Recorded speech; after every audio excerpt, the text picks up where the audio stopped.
Fox Sports. We are Fox Sports. We are Fox Sports.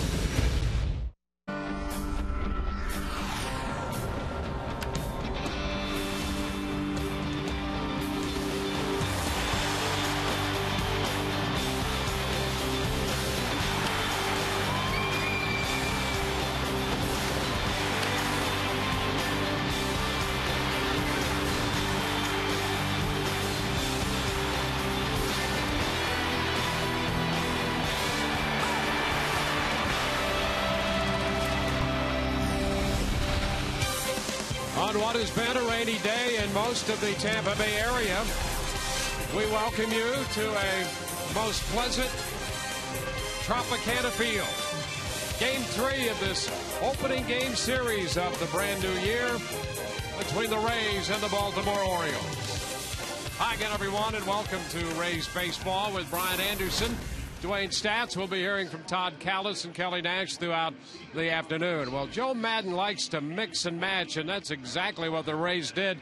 They actually mixed and matched and mashed their way to an exciting win last night. What a gutsy effort, too, because as the Rays are heading into the bottom of the 6th inning, it is not looking very good at all. Wei and Chen in firm control of that game. Rays down 4-0. They're able to get one of them back to get it to 4-1, and then the Rays really went to work, starting with Shelly Duncan.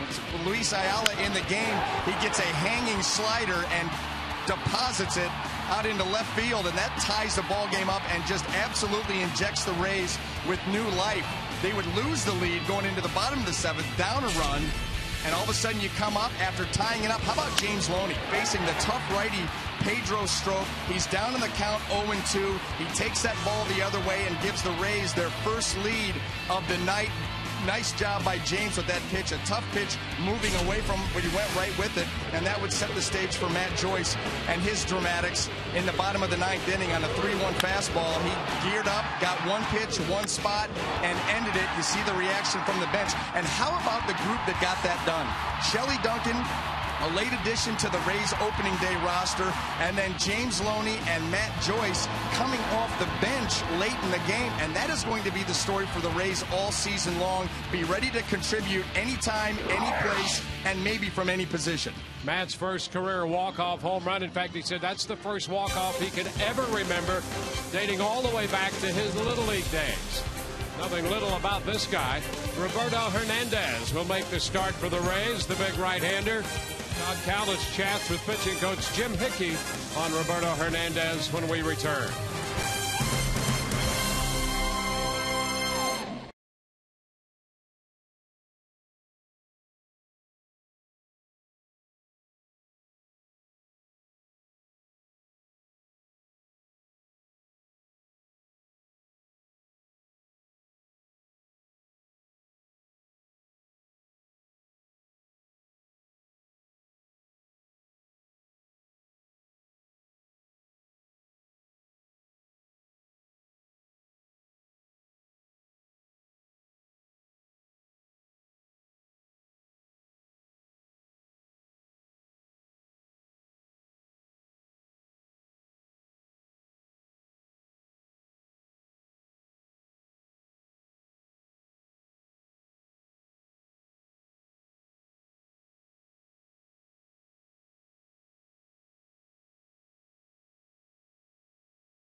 In 6 years, the Rays and the Orioles are playing the opening series of the season. Today is the rubber game to kick off this 2013 campaign. Rays with a thrilling 8-7 walk-off victory last night. Tonight, they will have a new man on the mound, Roberto Hernandez, making his first start as a member of the Tampa Bay Rays. The first pitcher over 30 years old and over 1,000 starts for the Rays. As you can see, in 7 major league seasons, 53 and 69. He's had 2 great years with the Cleveland Indians. That ground ball percentage, over 70% of his outs come on the ground. And we mentioned 2 great seasons, 19 wins in 2007. What should we expect from today's starter? Let's hear from the Rays pitching coach, Jim Hickey, about the innings eater. Well, I mean, we're looking for that as much as out of anybody, I believe. But I think also if this is a guy that, if he is right, he could be the guy that surprises you a little bit and pitches the 200-plus innings, even up to 220 type innings. You know, that may be putting the cart before the horse just a little bit, but he has that type of resilience and the ability to get quick outs. If he puts the ball in play quickly, whether he's having success or not, it's probably a good thing for him. Jim Hickey with a lot of confidence in the number of innings we could see out of this right-hander in 2013. Roberto Hernandez is ready to go. The Rays are ready to go. Less than 3 minutes till the first pitch, as we will be ready for baseball with Wayne Stats and Brian Anderson bringing you all the action right around the corner.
Campaign have been filled with great defense. And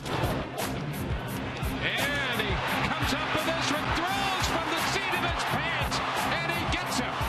Great play again by Evan Longoria. Raw emotion. And a high shot deep to left. That ball's going to go. Home run.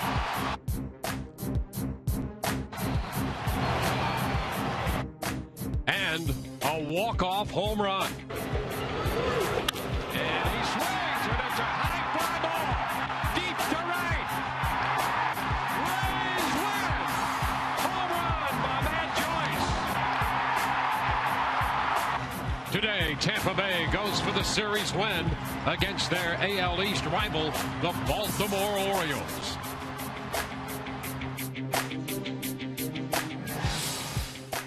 Well, if the first 2 games of this series are any indication at all as to what this American League East will be like this year, it's going to be a rocky ride and a lot of fun The Rays and the Orioles wrap up their 3-game series here this afternoon. The Rays trying to get away with a series win, pulling out last night's contest 8-7. Take a look at the Baltimore lineup. Nate McLeod will lead it off, followed by Manny Machado and then Nick Markakis. Adam Jones in center, the cleanup hitter in front of the red-hot bat of Chris Davis. And Matt Wieters, who always hits well here at the Trop, hits 6th. He'll catch. J.J. Hardy, the shortstop, 7th. Ryan Flaherty is in the lineup as the DH. Brian Roberts at second base hits 9th. Well, taking the mound this afternoon in this rubber match is going to be right-hander Roberto Hernandez. And you see what he did last year, limited to just 3 starts. Off-field identity issues kept him from being out there most of the season. You see the numbers, not a very good sample size, but when this guy is good, he's going to work that sinker down in the zone. It's got heavy sink, good velocity, and he's going to keep the ball on the ground. So Hernandez all set. Here is the first pitch of this game, and it's a called strike. Fastball in there. First pitch presented by Pinch a Penny.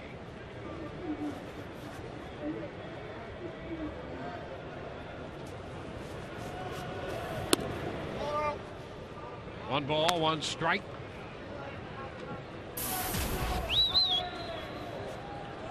McLeod in there is the leadoff hitter last night, had an RBI single. That's going to be a movable part of Buck Showalter's lineup this year.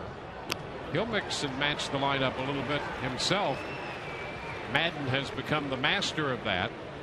And that leadoff spot will have a number of people in it for Baltimore. Here's Joe, flanked by Dave Martinez, his bench coach, just to Joe's right. And there's a strike call over the inside part of the plate. McLeod is out of there. After that strikeout of McLeod, let's take a look at the scouting report on Roberto Hernandez. Keep the angle. That's going to be very important. 6'4" frame, gets the good sink, so it's important for him to maintain that angle, have a tendency sometimes to fly open a little bit. That sinker will flatten out. That's number 1. And pound the zone. That with as much movement as he gets, pound that zone, let the ball move, use the defense behind you. Machado takes a strike.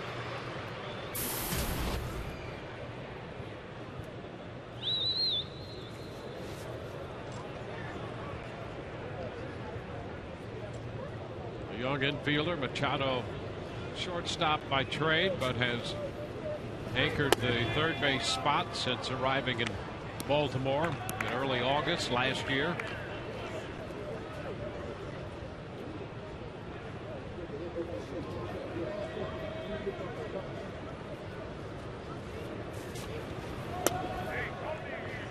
He seems to be a youngster too that gets it, understands the nuances of the game.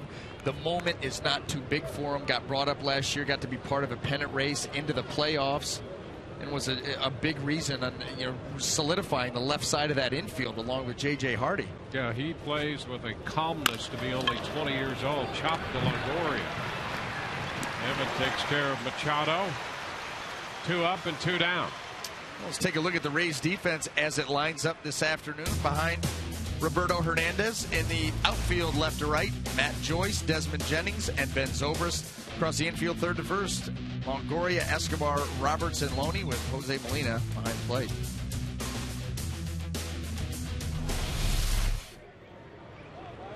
Nick Markakis.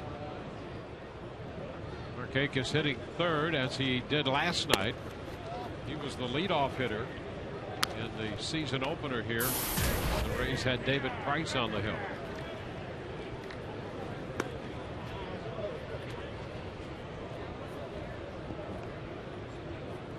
Markakis, one of those guys, handles the bat very well. Good gap-to-gap power. So many years, 30, 40-plus doubles. 1-1. When Hernandez is right, a lot of ground balls, as you might expect. We've already referenced that ground ball frequency rate. And if things are really going well, not a lot of deep counts.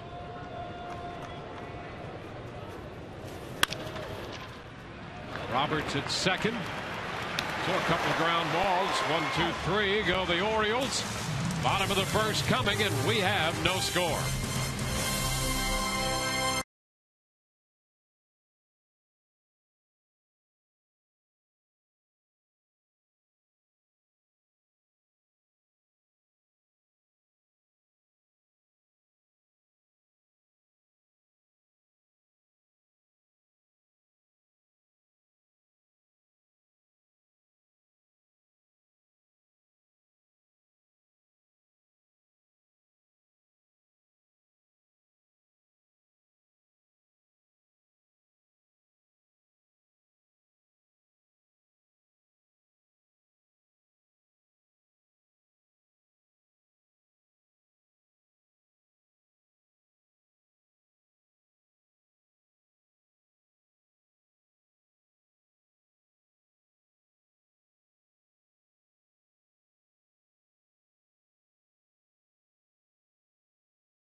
Side Roberto Hernandez there.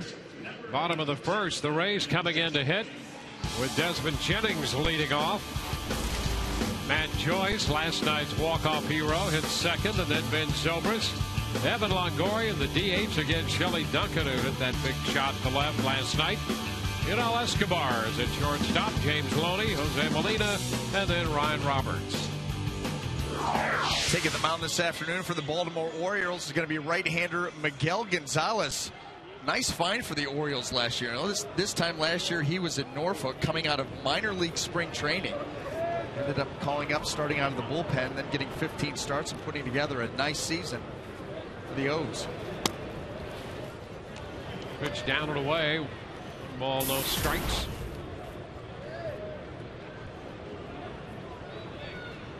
Desmond with 4 hits in the series. 4 out of 8. A good look at that one away. 2-0. A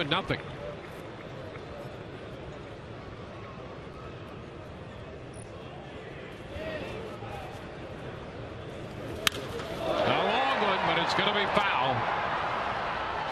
And Jennings connected for a home run last year off Gonzalez. Thinking about it right there, up 2-0 and just a little early.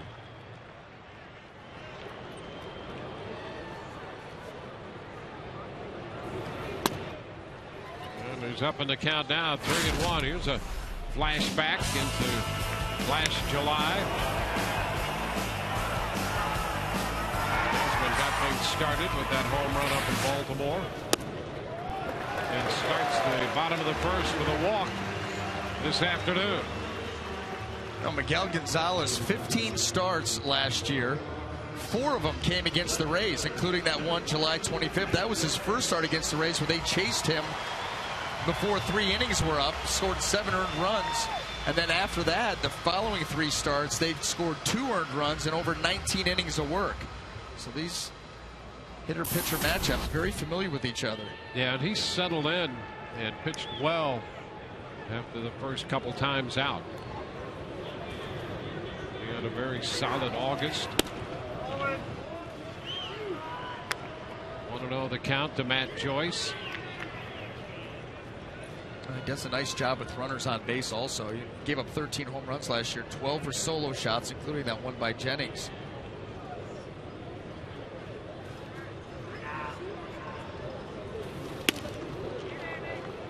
Joyce out in front. And that's a big reason why. A lot of guys, especially early in their big league career, he may not be a youngster in age, but in big league experience he is, but still understands you need to slow the game down. You've got to continue to pitch when you're out of the stretch, change speeds. A lot of guys, they want to get amped up and go hard, and that's what hurts you. Keeps an eye on Desmond over at first base.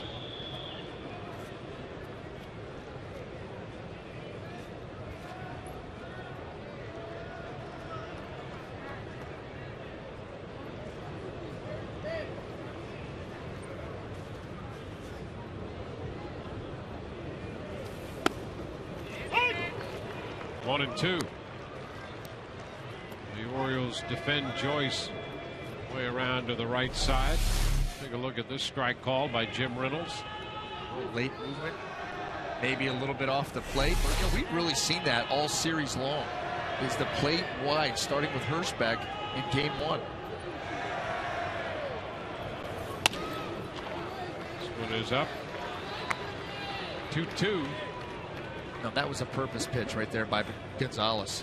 Trying to go up and out over the plate, higher than high. You'd love for him to swing at that, but that pitch way too high, but it sets up the next one. Go back to that changeup down and away. A lot of different things you can do to change the eye level.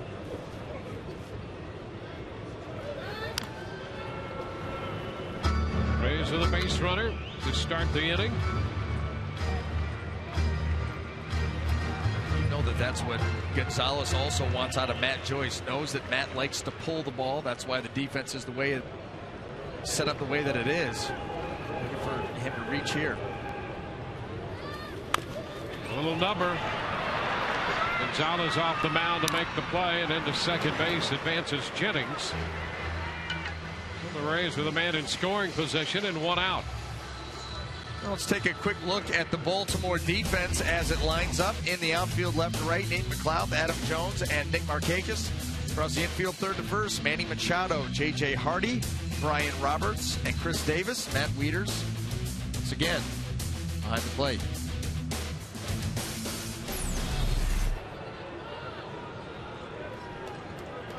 Ben Zobrist up here with a chance to give the Rays an early lead.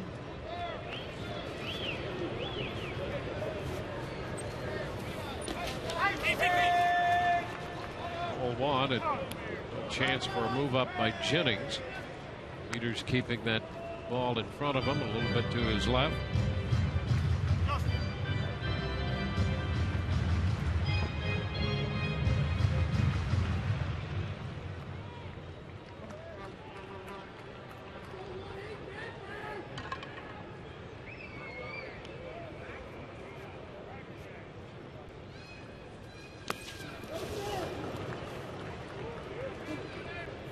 Zobrist ahead in the count.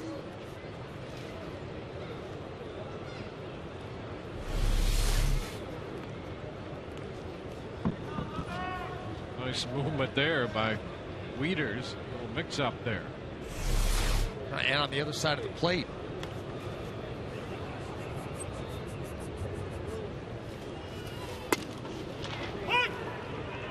Gonzalez comes back with a strike, and it's 2-1. It's so easy too with a guy like Gonzalez that has good command. You know, a catcher at times can get a little mentally lazy. This guy always hits his spot. He's always in the same general area, and then all of a sudden he yanks a pitch, and you've got to be spry over there to stop it.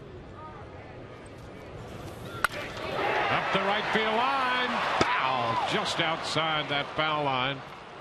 Zobrist making a bid for a run batted in and possibly an extra base hit there. Just could not keep it fair. That ball, trying to get that ball in there on Zobrist, and he pulls the hands through, gets the barrel to it, but a little bit too quick.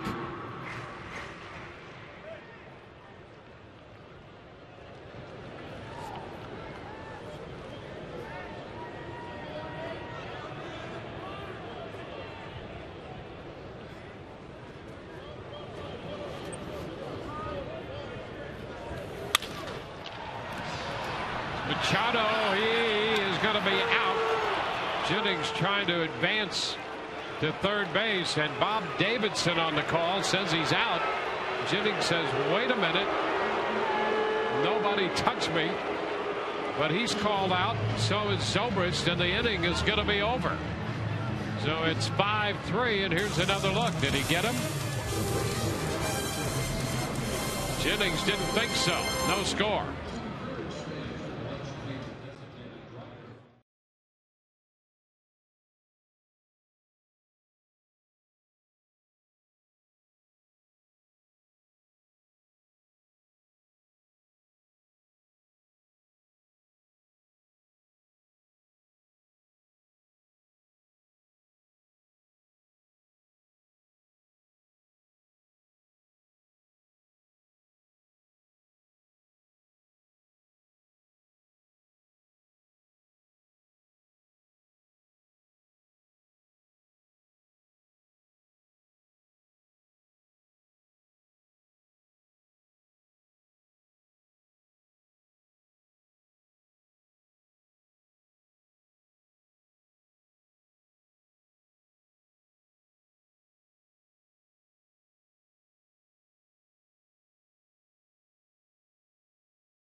And thought he had, but Bob Davidson saw it another way, and that ground ball by Zobrist turned out to be a double play. Here's how close it was. Well, Machado, we talked about it looked like it may have just brushed the jersey right there. Not a whole lot of body, but that baggy jersey catching just a little bit of it and then able to make the throw. Turn that into a double play. Heads up play by Machado. So we go to the second inning with Adam Jones leading off. Roberto Hernandez had a 1-2-3 first, strikeout and 2 ground balls. And there's the first pitch strike. Well, you see the size of Hernandez, and if he can get a lot of early outs with the ground ball, you could see where he could be an innings eater. He's gone over 200 innings pitched twice in his career. I think that's what the Rays, they see a number of things in him, but they really see a guy who could pick up the innings that they're looking for. And a soft liner the other way for a base hit.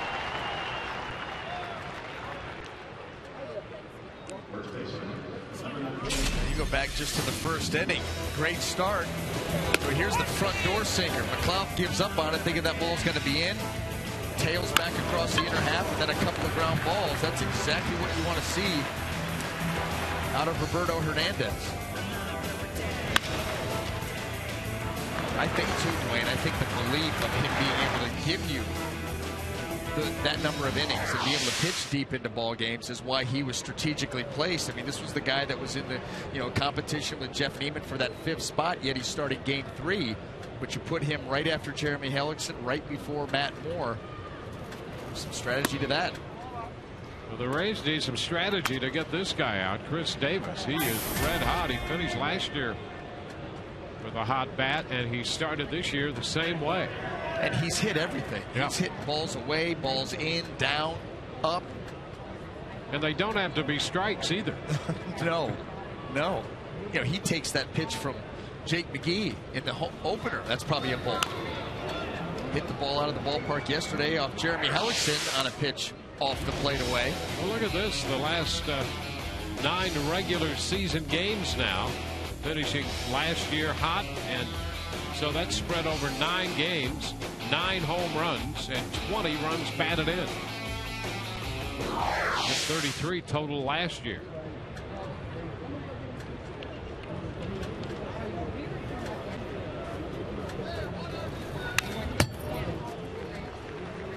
And you even see that swing right there. He fouled that straight back, but he was right on that fastball from Hernandez. Stuck back in 2007. Yeah, that's very comfortable at the plate right now. Yeah, he is, isn't he? That swing was like nice and easy 97 velocity out of a pitcher. That's exactly right. And this is a guy that you may want to make a little bit uncomfortable in the box if you get the opportunity. He continues that hot streak and just spray one in there, get him to move his feet a little bit, because right now everything is smooth and on time.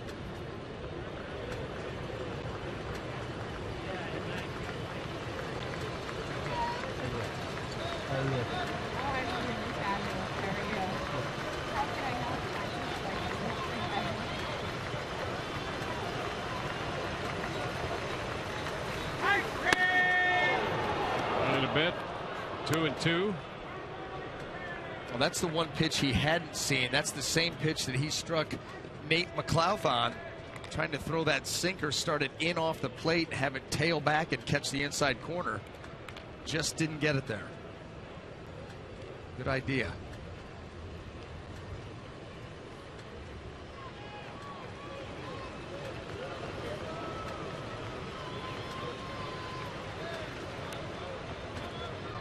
Molina to go through the signs again. Hernandez was originally signed as Fausto Carmona with the Indians. Started his pro career in the Cleveland organization in 2001. And a shot deep into right center field. Zobrist looking up, and this one is gone. Are you kidding me?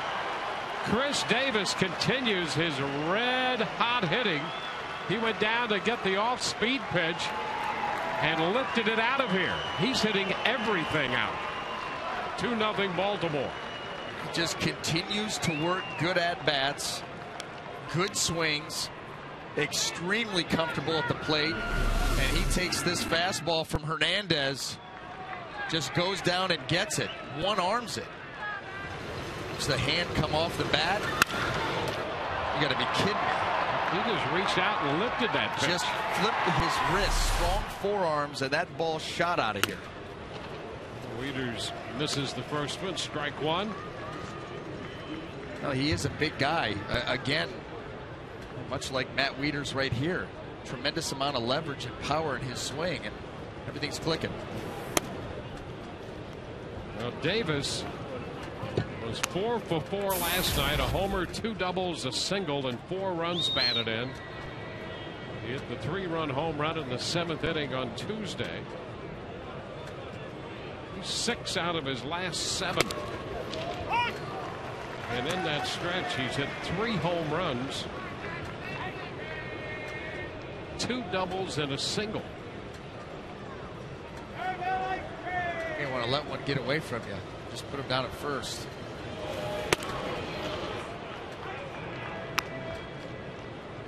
Two now.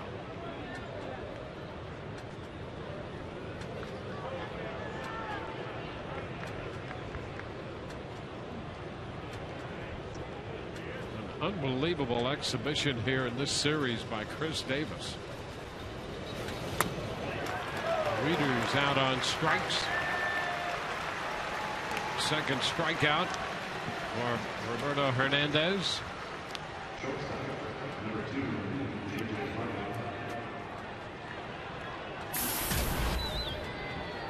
It's J.J. Hardy.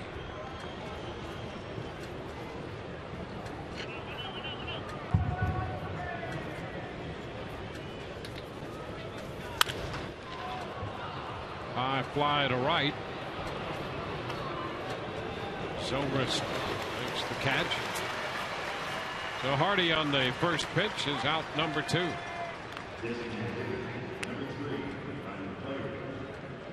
Ryan Flaherty, who is the DH, hitting 8th.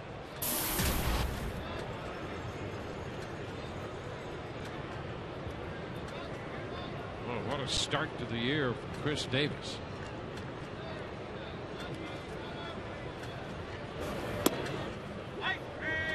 1-0 the count.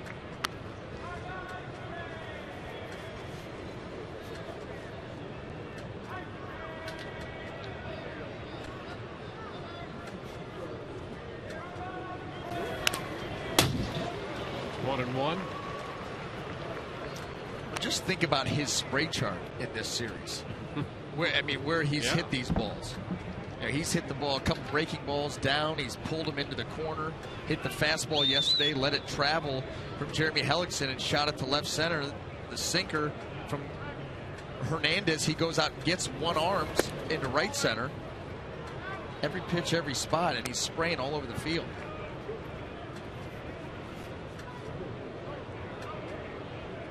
Two 2-1 now to Flaherty.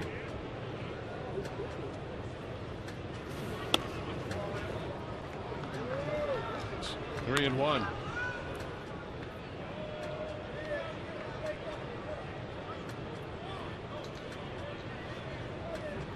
Jones single, Davis homer. Since then, Wieters has struck out and Hardy hit a fly ball to right. We'll run the count full, a foul ball down in front of Wade Kirby and beyond.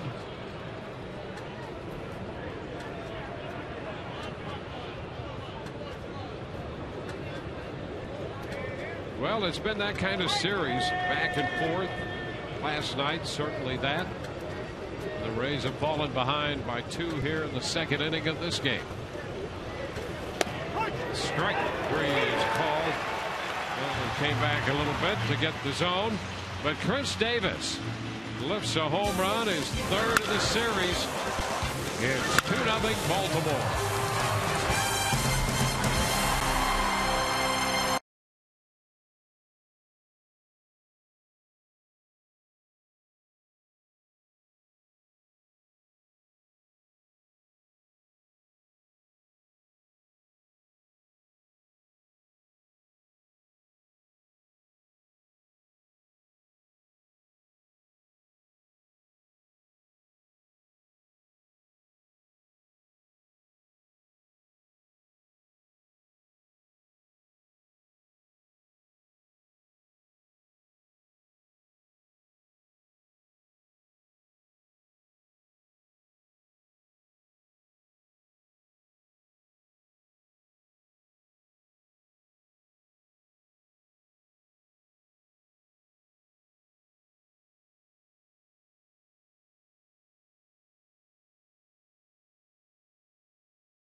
On Sun Sports is brought to you by Toyota.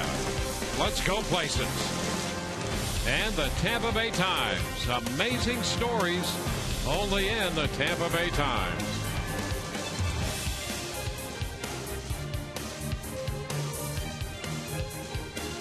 Well, the Rays have to play a little catch up, down by 2. Doria misses the first pitch. Evan followed by Shelley Duncan and then Yunel Escobar.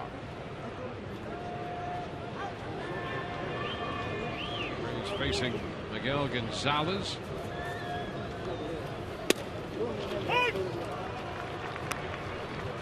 Two. Gonzalez, 28 years old. Debuted at the end of May last year for Baltimore. It's a ball and 2 strikes. Had Tommy John surgery 2008. Missed all of 2009.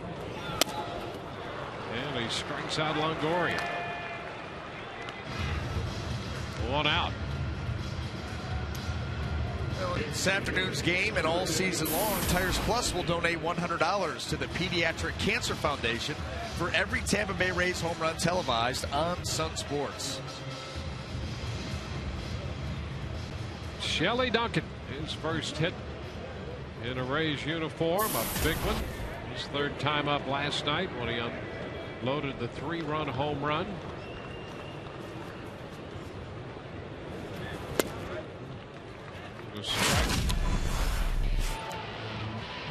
Here it is. It was a slider from Luis Ayala, who came into the ball game and really did not have his good stuff or his good command, and Shelly Duncan made him pay in a big way. 3-run homer that tied the game for the Rays at 4. And obviously go on to win with the Matt Joyce walk-off. The chopper down toward the camera. Well, you got to be so happy for Shelly too. This was a guy who was ticketed for AAA, and then the injury to Luke Scott, the decision to put him on the disabled list, and Shelly Duncan, a late addition, comes right up and in game 2 gets a start and contributes in a big way. Pitch up out of the zone. He fouls it right back. Well, there's some opportunity for a right-handed bat with power in this Rays lineup. Well, I think that's the main reason. You know, they're looking at the Luke Scott situation. How long is he going to be out? A couple of days? Maybe we go with someone that's already on the 40-man roster. If not, you know, you're going to add Shelly Duncan, and we have to make room for him on the 40-man roster. So it's it was a more difficult decision than just Shelly Duncan or somebody else. And they figured, hey, listen, we're going to go with this guy for that reason. Right-handed, and he's got that ability. He's got the threat of power every time he comes up.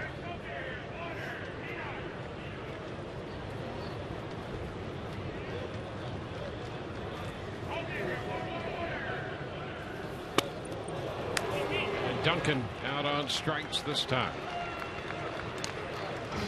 No, that was a slider by Gonzalez that had more of a cutter look. Ball just was tracking away from Shelly. Not really sure with the swing right there. Kind of reaching. Not real happy with himself.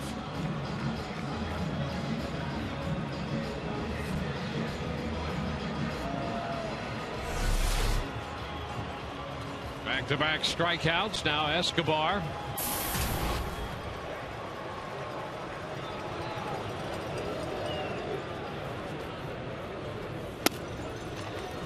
Up. The last time the Rays saw Miguel Gonzalez was here at the Trop on the 2nd of October in that 1-0 game.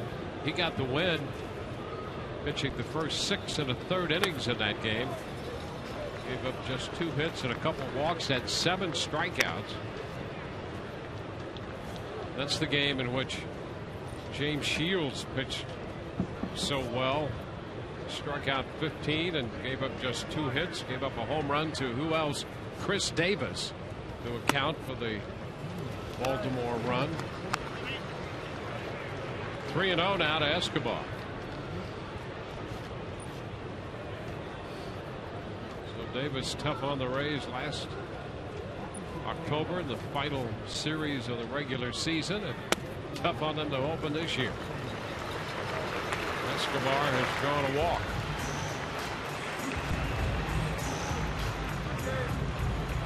Two-out pass. James Loney.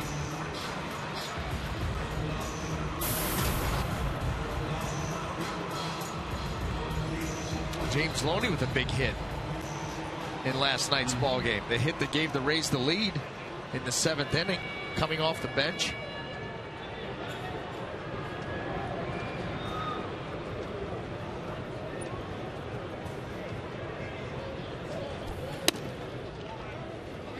Pitch is inside. The fastball from Gonzalez, low 90s, it'll go 90, 91. Uses a split as a changeup. Seeing the slider from him. Good idea of what he's doing. It stayed up. Right now, the command eluding Miguel Gonzalez for the walk. Falling behind Loney. But he's like a lot of these other Baltimore Oriole pitchers. Not going to blow you away with stuff, but have a good idea out on the mound. They're going to move it around the zone, try to change speeds. And I'll tell you what, they got a catcher back there easy to work with. I mean, Matt Weeder is one of the more accomplished catchers offensively and defensively, as well as calling a game and handling a staff. They got a lot of confidence in the fingers that he puts down.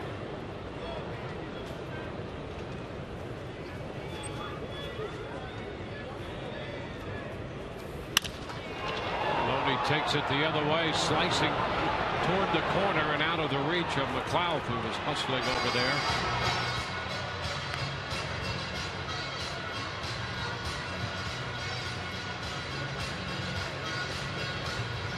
Yeah, last night when Loney came up with that big hit for the Rays, the Orioles played him well off that third base line, and Machado's playing the same way right now. A little easier for him in last night's ball game to go that way because he was facing Stroke with 96. Maybe not as quite as easy with Gonzalez in the low 90s. But certainly, well, the Rays took advantage of that shift last night 3 times in that inning. With a bunt base hit by Matt Joyce, Kelly Johnson was then able to dribble one the other way up the middle, and Loney shoots one down the line. Machado way off third.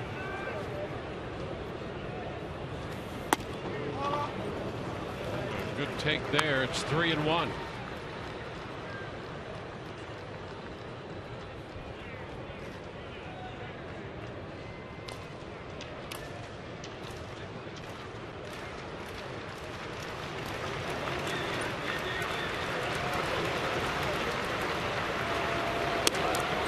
Is a strike, and the throw with the runner going is in time, and Escobar is cut down trying to steal.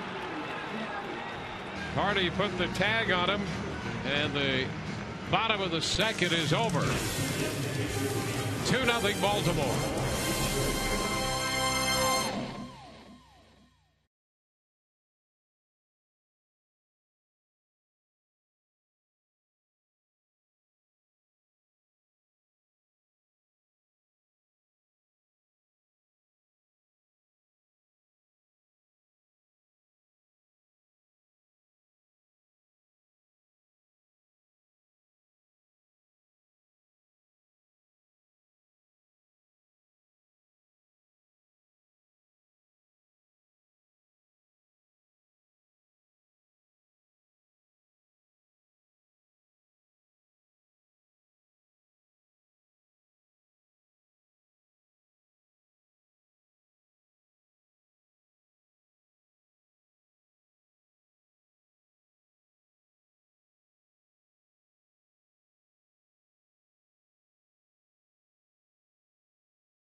Greg.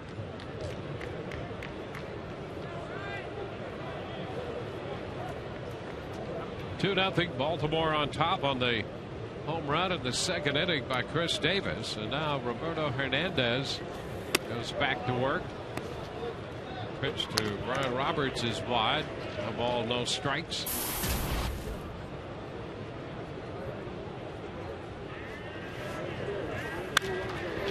Fly ball deep to right.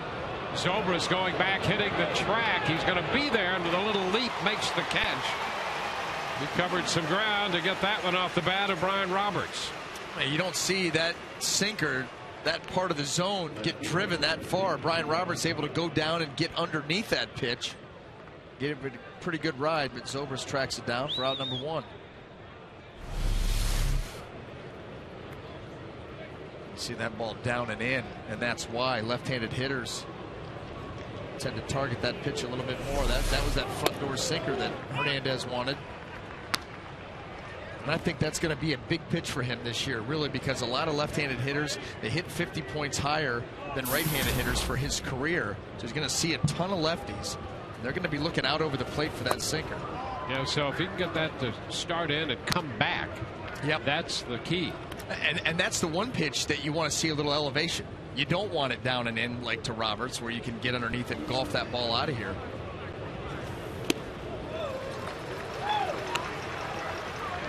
That, 1 and 2. With that ball up around the thigh to the belt area. Some guys right at the hands.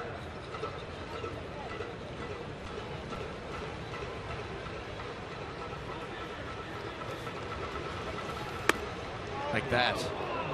Very close. 2 and 2. That's exactly textbook pitch there by Roberto. It's exactly what he wanted to do. Did not get the call, but very close. Oh, look at that.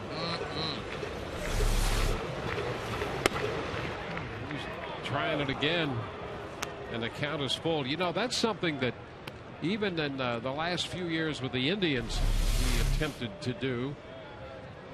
Oh, it's such a good idea. You're facing a majority left-handed hitters. Every lefty is going to be in the lineup for the most part, and they're thinking sinker. Middle of the plate away. They're trying to see something elevated, and you surprise them with the ball in. Chop to the right side. That's a fair ball. Loney takes care of that. 2 gone. Let's check in with Todd Callis. Todd, what's up? All right, Dwayne, we're going to look at our Twitter poll question for the first time today, and it involves today's starter, Roberto Hernandez. Tweet your answer to @SunSportsRays. How many games do you think Roberto will win for Tampa Bay this year? Hashtag TB1 15 or more, hashtag TB2 13 or 14, hashtag TB3 for 11 or 12, or hashtag TB4 for 10 or less. We'll have the results in our Rays Live postgame show. Manny Machado. To strike.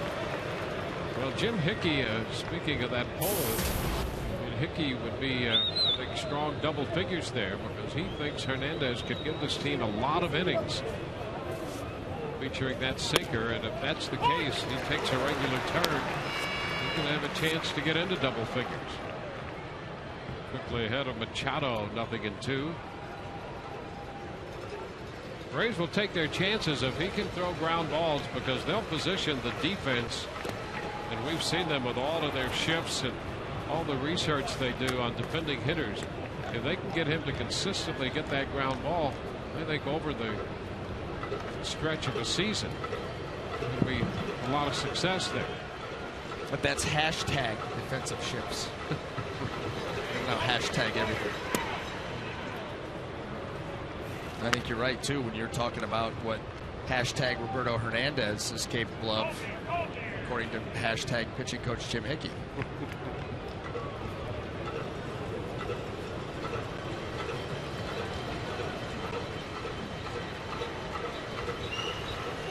Here's the 2-2, and he got him. Cut the miss. Strikeout number 4 for Hernandez. We go to the bottom of the third. 2-0 Baltimore.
Orioles leading the Rays, joined by the principal owner of the Tampa Bay Rays, Stuart Sternberg. And Stu, early on, your first looks in spring training at Roberto Hernandez.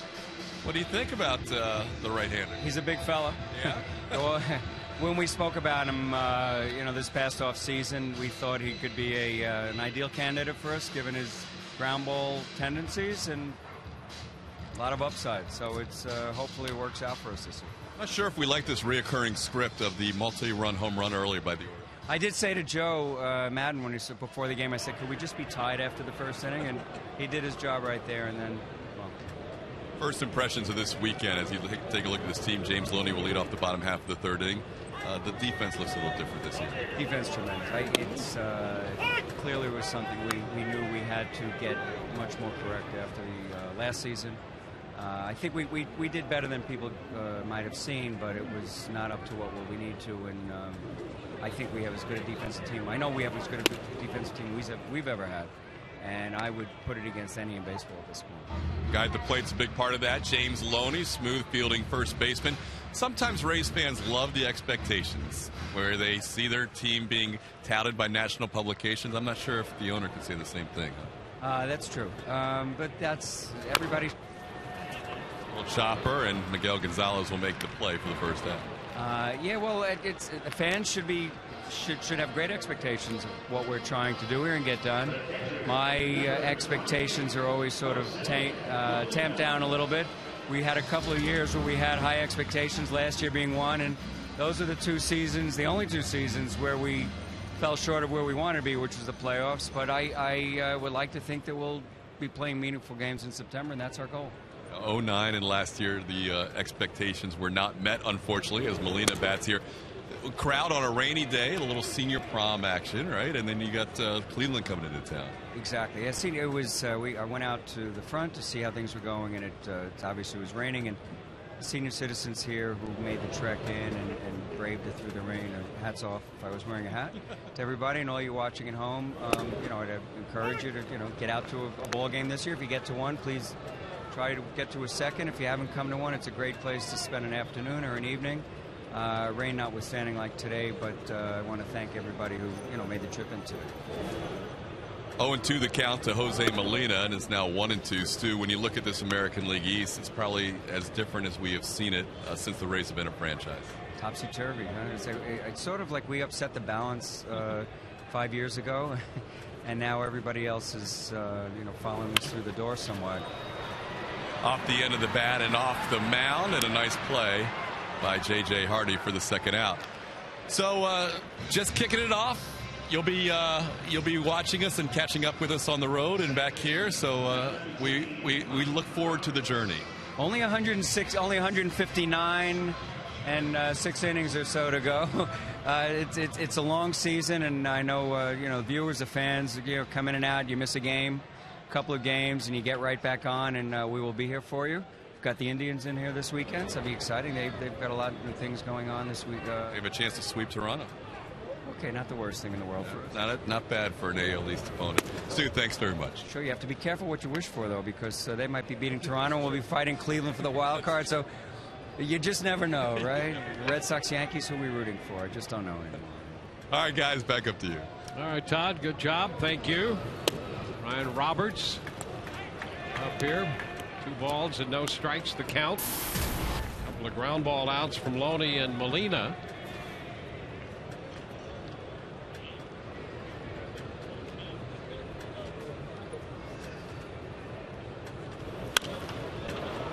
Roberts lifts it out of play. Foul. We saw Jennings' home run last year that he connected off Miguel Gonzalez, and Ryan Roberts has one. That came likewise in Baltimore.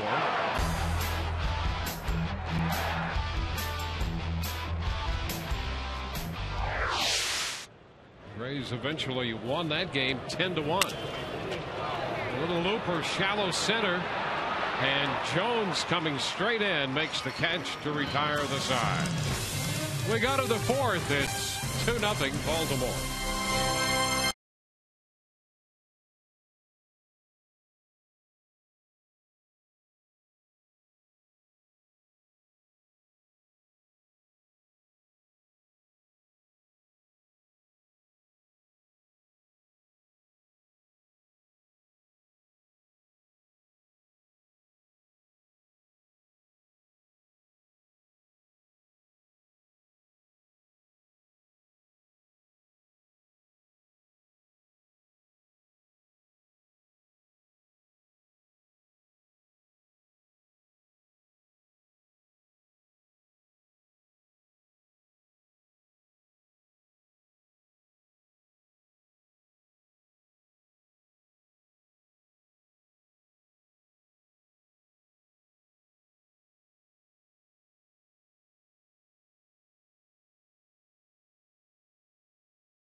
Rays trail the Orioles 2-0.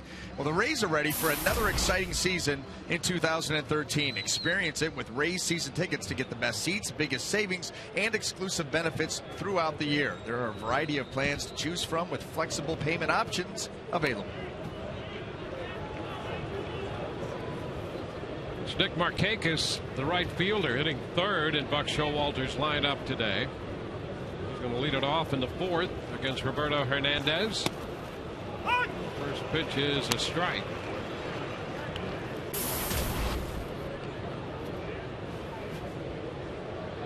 Adam Jones will follow, and then the danger is Chris Davis. 2. Well, how about the movement on that pitch? That was a fastball that they wanted in. And that ball just absolutely shot across the plate and ended up where Molina's set up and where this ball ends up. Wow. Talk about taking off. Yeah. Lifted toward right center. Sobers takes care of that. Both starters through the first 3 have made 44 pitches, and now Hernandez retiring Markakis 3 pitches in. He's at 47.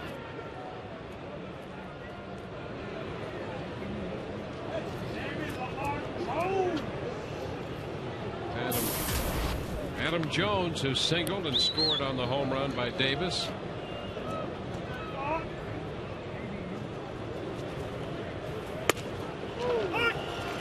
Strike 1.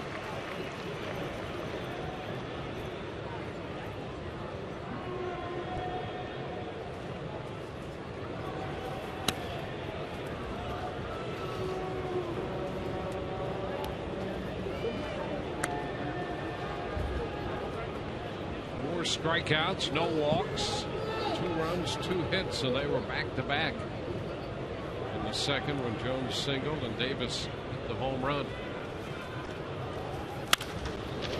And a liner going to fall in front of Joyce and left, and Jones is 2 for 2. Well, Chris Davis has hit 3 home runs in this series. There's only been one other Baltimore Oriole with home runs in the first 3 games, and that's Frank Robinson. He did it in 1966. Chris Davis has homered in all 3 games to start this year. Pretty good company he's keeping. He hit the ball all over the field.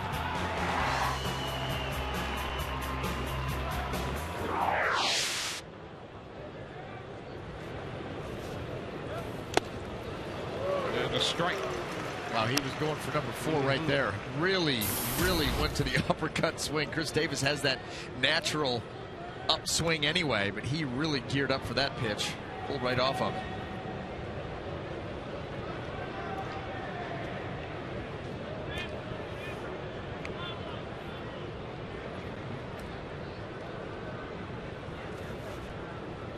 There goes the runner. The pitch, a swing and a miss. Throw, one hops in and skips beyond the bag. So a stolen base by Adam Jones. Well, Chris Davis has put himself in a hole swinging on that pitch. A little half-hearted swing to protect Adam Jones. See, Molina comes up throwing. Adam Jones just beats it.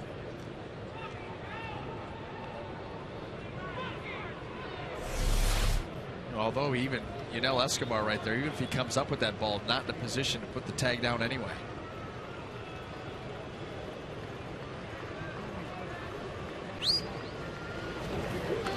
And now on 0-2, Davis is hit by that pitch.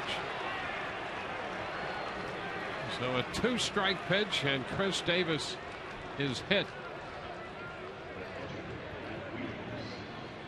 We got him pretty good too, right on the hip. Interesting in an 0-2 count. You could hear that. Oh yeah.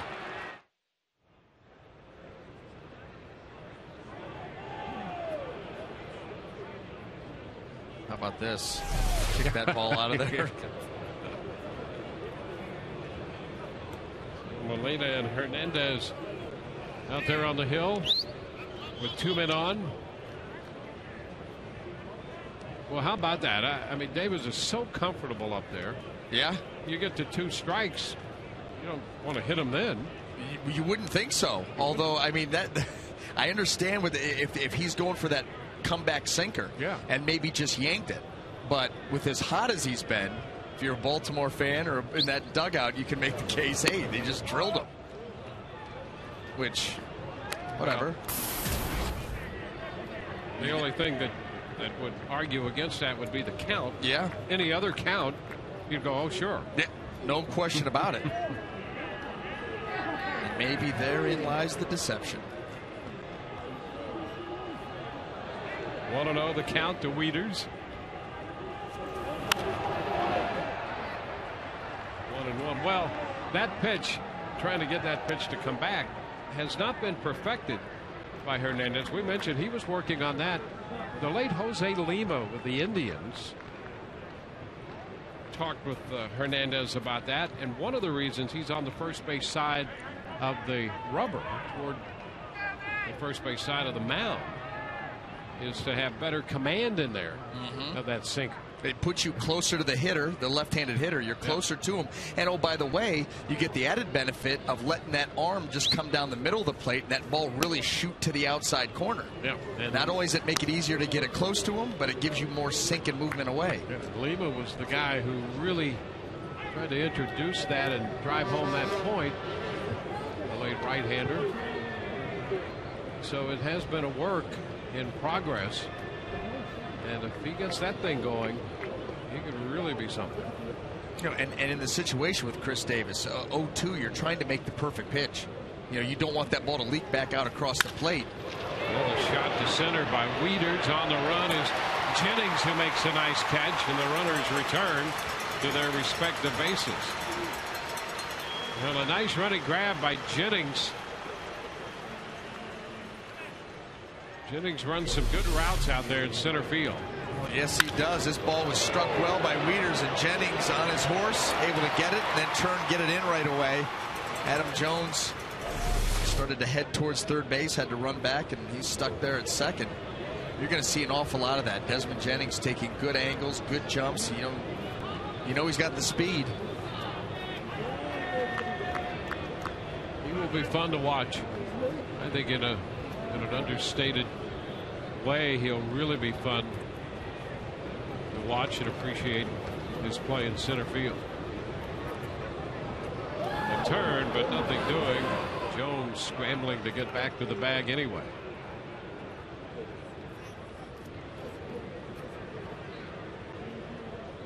J.J. Hardy in the batter's box.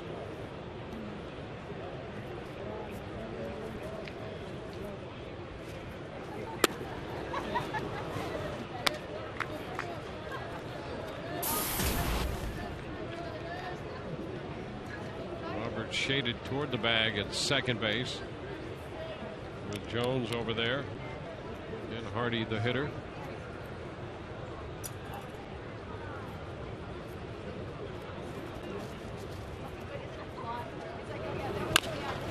Chop third base, scoop by Longoria. He takes it to first, and that takes care of Hardy and the Baltimore Orioles.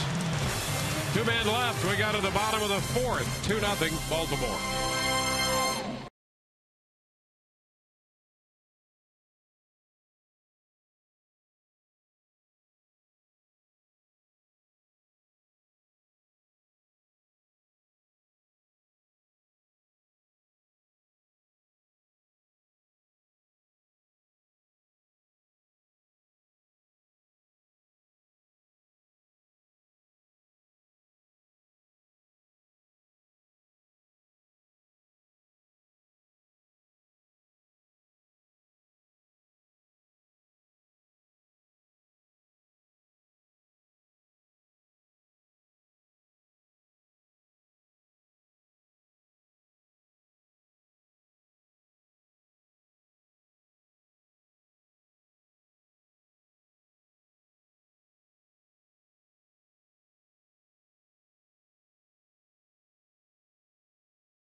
lead the Rays 2-0. Well, come cheer on David Price at his next start this Sunday, April the 7th, and be a part of the craziest new fan section in Tampa Bay, District K9. Specially priced ticket includes a lower level seat, a District K9 t-shirt, and a K card. To purchase tickets, visit raysbaseball.com/District K9.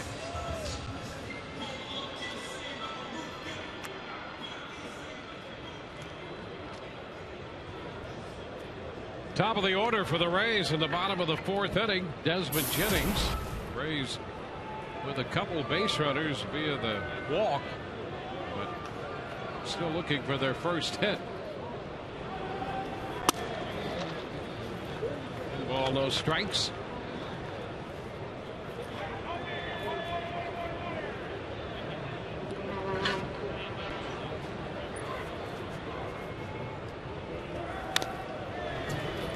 One and one.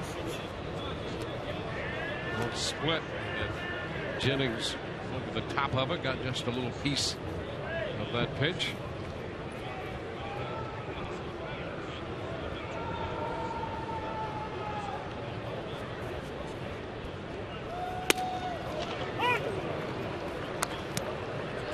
He's down 1-2.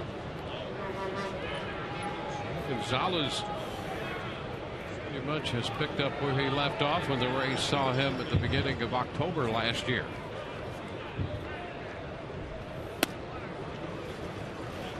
Two and two. But how about what he did to the Yankees in the playoffs? No decision in that game, but 7 strong in the Bronx. Didn't walk anybody, struck out 8.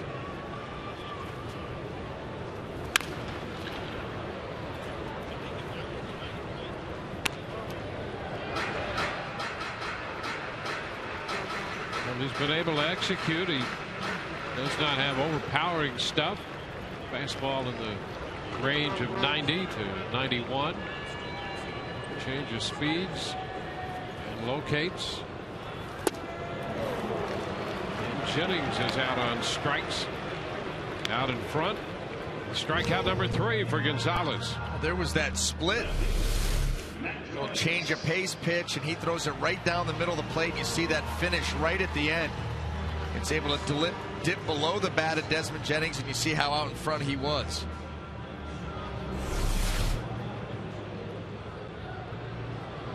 You know, Gonzalez was very good on the road last year. It's his home ballpark favor the hitters a little bit, but he was very good against some good teams in their ballparks. He was 6-2, and he had 2 of those wins over the Yankees. He beat the Rays here, beat the Red Sox at Fenway, and the Angels out in Anaheim. Matt Joyce is behind at the count. There's that home road breakout, so some impressive wins on the road.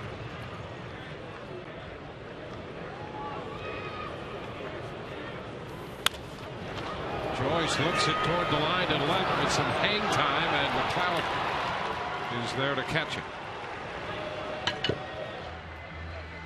Well, and you see what Miguel is able to do when things are working for him is not only move the ball in and out, change speeds, but up and down. He's working down to the zone. That was a fastball up to get Matt Joyce to almost tomahawk swing at it. Get the fly ball to left field. You see right there, Matt's going over his mechanics.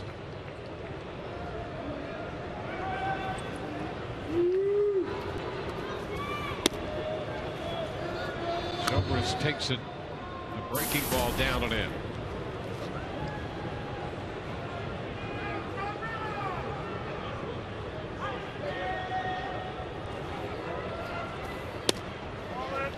Stays in, says plate umpire Jim Reynolds.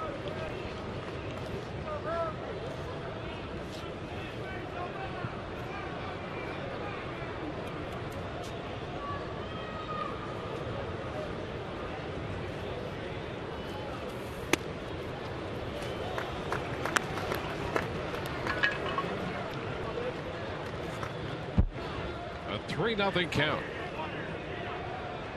Jennings walked in the first. Escobar walked in the second. 3-1 1 now to Ben.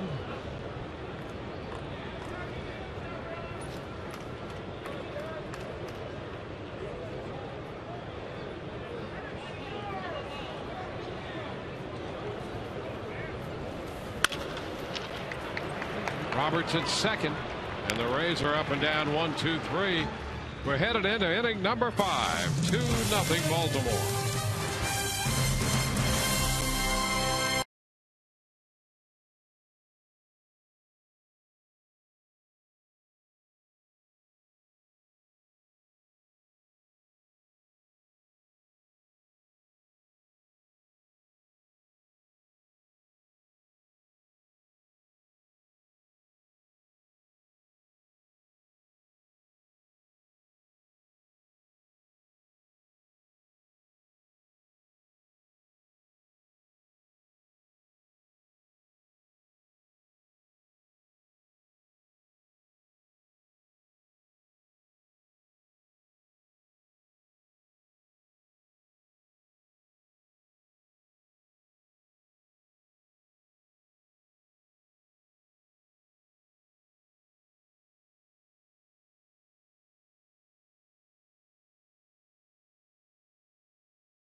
Swings into the 5th inning. Roberto Hernandez against Miguel Gonzalez.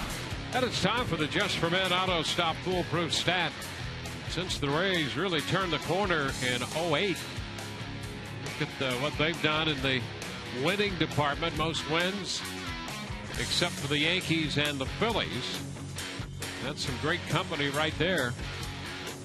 The Rays 3rd over the last 5 years in wins. Ron Flaherty takes a pitch wide.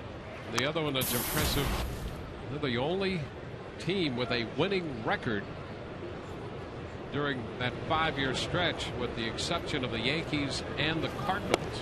They have 5 consecutive winning seasons, so 2 iconic franchises and the Rays. So that's been a great story in baseball. And there's a system in place, but it's not, you know, there's been a lot of turnover each and every year. You think about just this offseason, the number of players off the opening day lineup last year, the opening day roster last year, that are gone, and they just continue to remake themselves and continue to put out quality ball clubs that are going to contend every year. Pretty amazing. And there's a strike call down around the knees. A good fastball, and Flaherty's caught looking for the 2nd time. Now that's that pitch. Again, the front door sinker. Started in off the plate. The hitter gives up on it, and just that little bit of movement takes it right back to the corner. That is a deadly pitch when executed properly.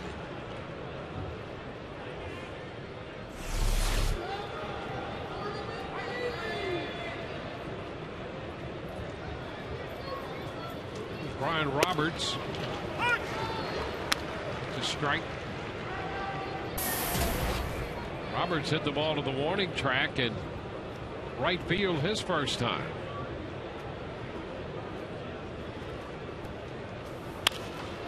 Pops him up this time. Escobar starts out from short, gets turned around, and right there in left is Joyce. Joyce a much better angle all the way straight ahead, and Matt took care of that popper. Well, that's where communication comes into play, because you're right, Matt Joyce, that ball was going to hang up there. He's got it all in front of him as he runs in. Tougher angle for Escobar, especially when he gets turned around. You got to find your way out of there so as to avoid a more violent this. Even when you're used to playing here, it's difficult to do that. Yeah. Because you're going to, when you make that turn, you're going to lose sight of that baseball for just a little blip right there. That could get you into trouble. Nate McLeod. 1 strike to count to him.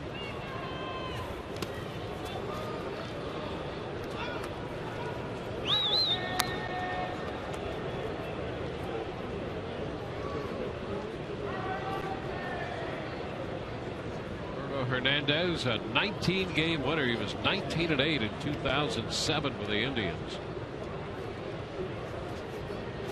Won 13 games with them in 2010. He was 13-14 and was their opening day starter in 2011. Things started to go the other way.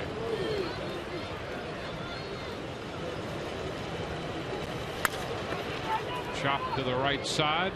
Hernandez on his way to cover. Takes the toss from Loney, and it's a 1-2-3 fifth. Bottom half of inning 5 coming. 2-0 Baltimore.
Between the Orioles and the Rays, Baltimore still up 2-0 as we head into the bottom of the 5th. Now, Rays fans, I know you're just getting to know and love new addition Shelly Duncan. He had that 3-run blast yesterday in the 6th inning to tie things up at 4. Well, you will appreciate my conversation with him post-game and his team-first attitude.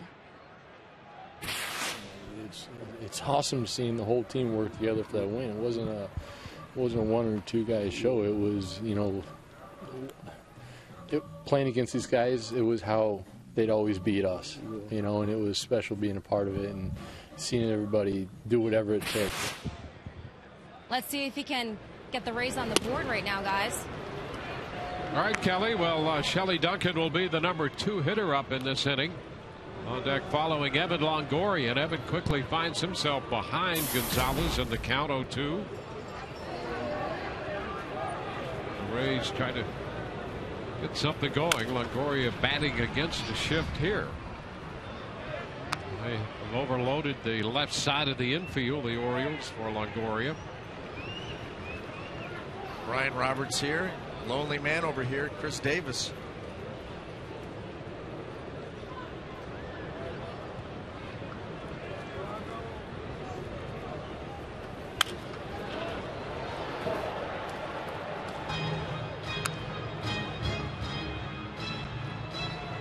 Gonzalez has been very, very good today.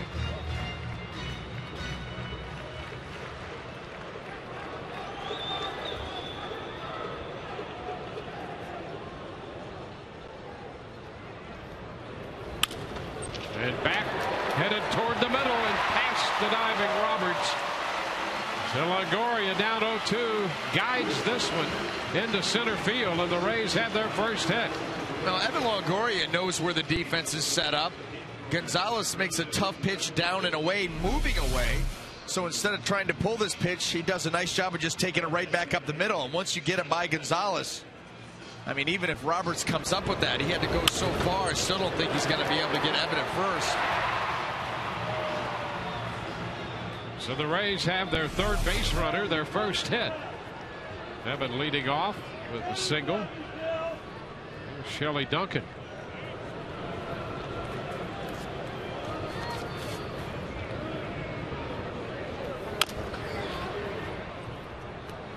Duncan struck out his first time.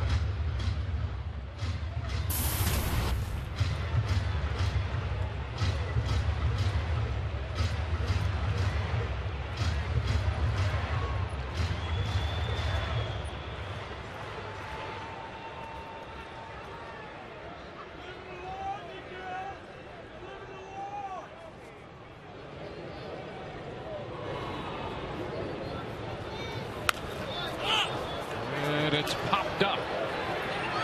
Wieters near the screen has room to make the catch.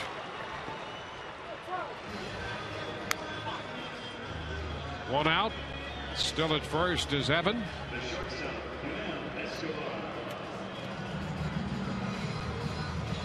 Now Escobar on his way to the plate.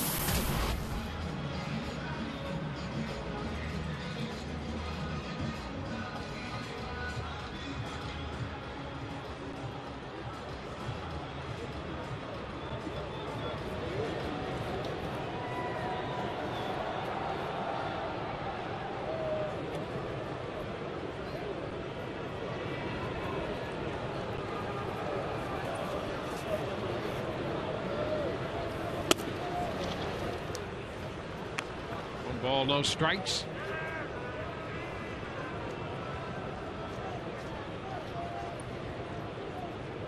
Escobar picked up his first hit of the season in his first at bat last night when he doubled off the wall in left center field. Runner takes off and a ground ball that deflects off the pitcher Gonzalez. Roberts can't make the pickup and everybody's safe. Longoria breaking and Escobar reaches on a base hit that deflected off Gonzalez. Ball was struck well by Escobar. Got Gonzalez. That ball, as it ricochets here, Roberts has a play on it. Can't come over it cleanly. We'll have to check on Gonzalez now.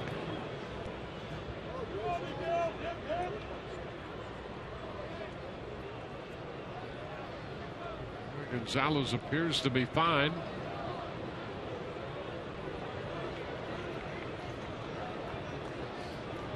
Assures Buck Showalter that he's all right. Now, Buck and any manager really going to be cautious this time of year. You got to trust your pitcher. Although not many of guys are going to say, I got to come out. So they'll be watching him closely. That ball was hit hard.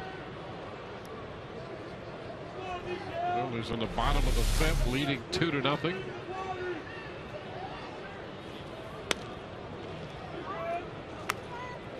And he appeared to be moving all right in the aftermath. That ball ricocheting off him. No, and the thing too is it ricocheted through the legs and ended up behind him. So it didn't catch him flush. Doesn't mean it's not going to affect him. I mean, you're talking about a pitcher's legs.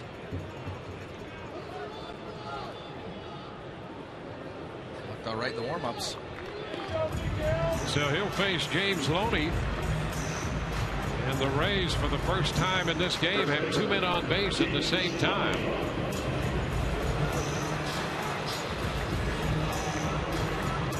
He's had pretty much everything going his way, Miguel Gonzalez, today, until now this little flare up.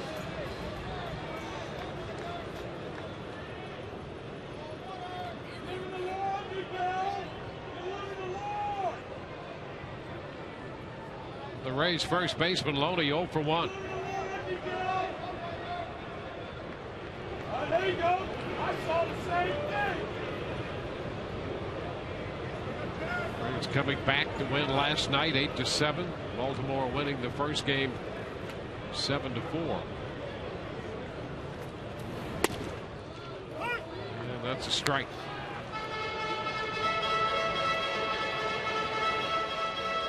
Well, after that little respite there, he starts with the split.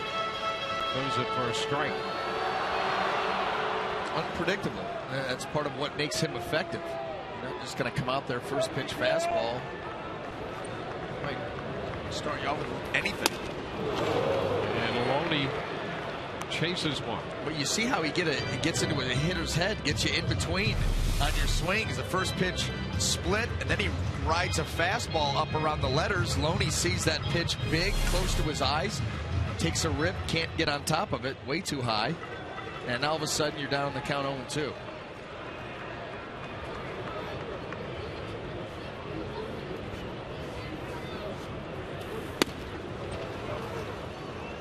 Gonzalez tries one away. Fastball off the plate. And that was an all or nothing pitch. In an 0-2 count, you're going for the perfect sinker in the perfect spot. That's why you saw even that pitch missed off the plate. Matt Wieters nodded out there like that's exactly what I wanted.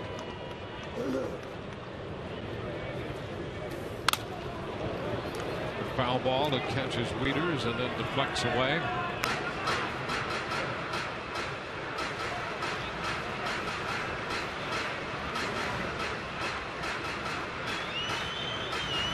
The Rays had Jennings at second base in the first. He was part of what turned out to be a 5-3 double play. This is only the second time the Rays have had a man as far as second. Ground ball up the middle and a base hit into center. Longoria on his way to the plate. The throw from Jones is not in time, and the Rays are on the board. 2-1 ball game. Longoria scores on the base hit to center by Loney. Well, we've talked here in the early part of the season about James Loney and his ability to put the ball in play. He's down 2 strikes, gets a split here, and look at him go right down and get it. Not try to do too much with it, just go down and give yourself a chance. Finds the middle of the field, and the Rays find themselves with their first run.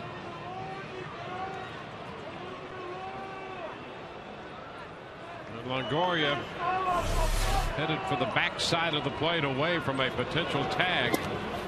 Here's Molina taking a big cut and missing a fastball. So Loney picks up his second run batted in of the year. He had that big one in the game last night.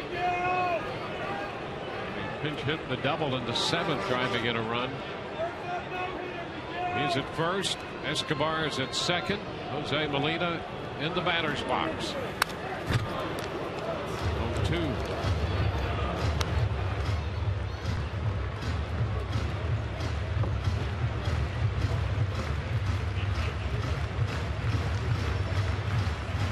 Rays picking up 3 hits and a run in the inning.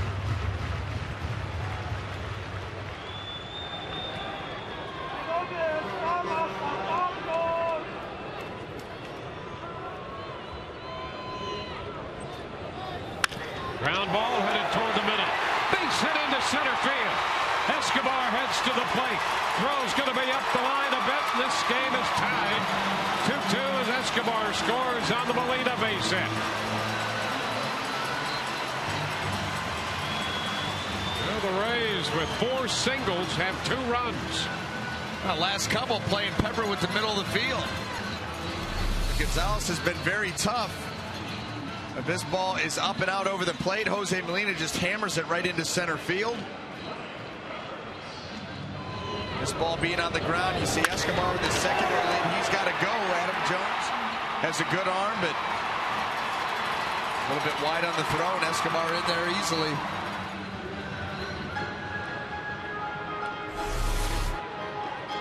So Longoria and Escobar have scored. Loney stops at second. Molina's at first. The Rays have tied it. Troy Patton is up in the bullpen for the Orioles.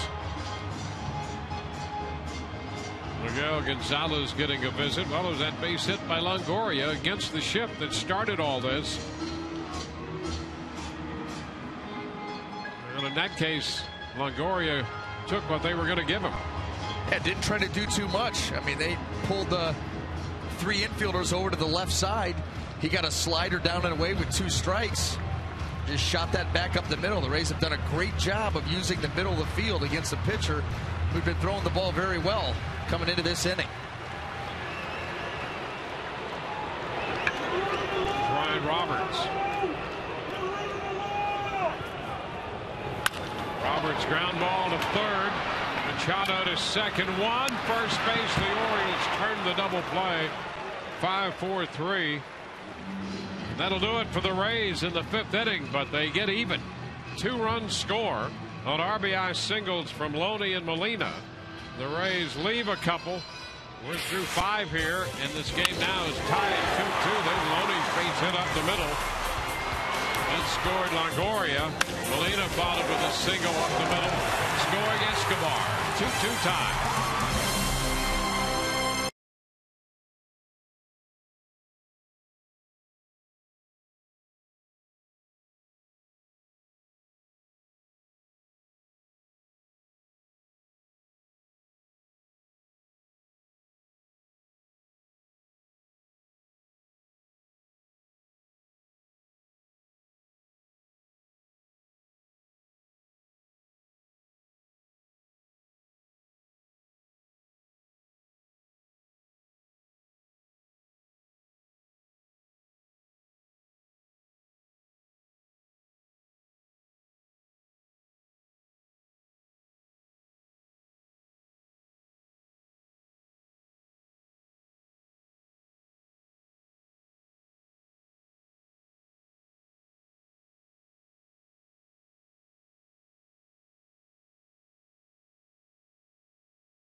Against the Orioles, Chris Davis red hot, belted a 2-run home run off Roberto Hernandez in the 2nd, and the Rays finally getting to Miguel Gonzalez with 4 hits. James Loney with an RBI single, scoring Evan Longoria in the bottom of the 5th. And Escobar scores as Jose Molina takes one up the middle to tie the game. So we go into the 6th inning. 2-2 here. And Hernandez, who has struck out 5 through 5, allowing 2 runs on 3 hits, gets a ground ball out of Machado down to Evan Longoria, and that's out number 1. 1 pitch, 1 out. Boy, that's something you hope you hear a whole lot of this season. Roberto Hernandez can give you that with his ability to attack hitters. Well, he's 1 out into the 6th inning. He's made 70 pitches, and that's the key.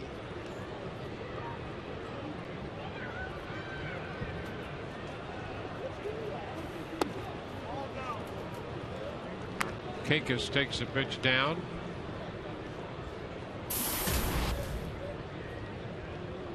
Six ground ball outs, 5 strikeouts, 5 putouts resulting from the ball in the air.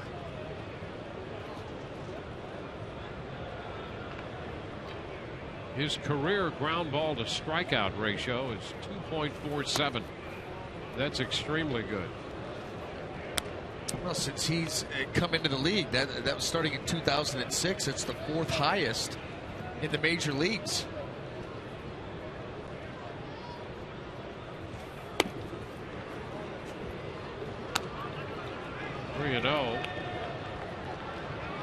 This is his breakout ground ball year to year.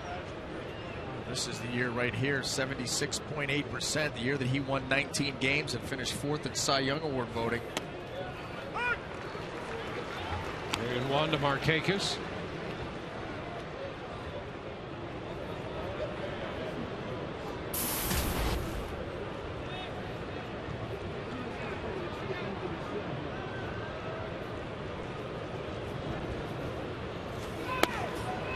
And he gives up the walk.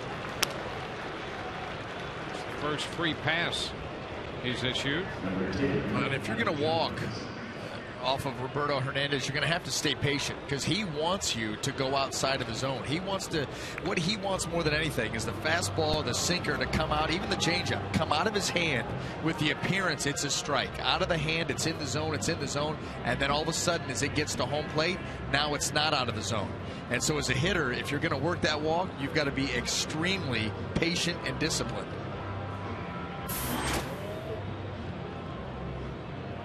Well, the Indians are in town tomorrow. We'll be with you again on Sun Sports at 6:30. Matt Moore is going to make that start. By the way, Scott Kazmir, who was scheduled to pitch the middle game of that series, been placed on the disabled list and will not pitch as a result. They think he'll be out for probably 3 starts. Rib cage situation there. You've got to be very protective of that oblique area, abdomen, rib cage, all of the torque that these guys put on their bodies, pitchers and hitters. Adam Jones takes the off-speed pitch down.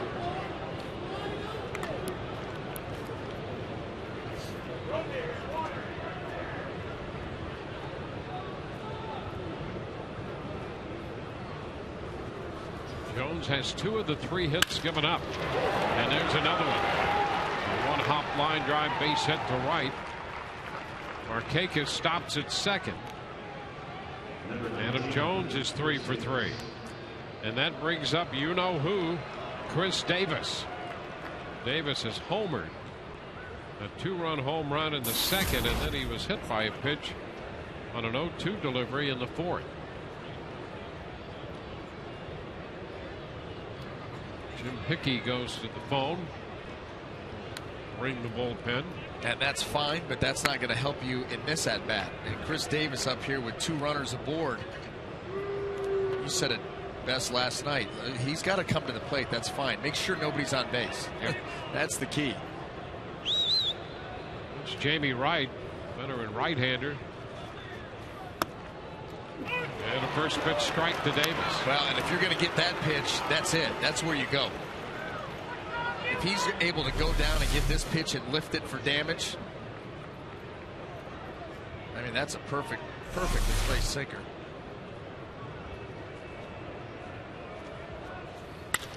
And he takes this one the other way into left center field. That's going to skip all the way to the wall. Markakis has scored. Jones heads to the plate. Davis doubles home 2 more, and he's driven home all 4 of the Orioles runs in this game. They take a 4-2 lead, and this guy's playing at another level. The Rays have run out of answers. He went right back to that sinker, down and away. This was a well-located pitch, and look at Davis. Just smooth, easy, waits on it, and just juices this ball all the way to the wall. I mean, as hard as he hit that to get it by Joyce, plates 2 more runs. That's just ridiculous. I mean, being hot is one thing. Right. This is just, he's on another strata right now. It's otherworldly, no question. Going to walk Wieters with first base open.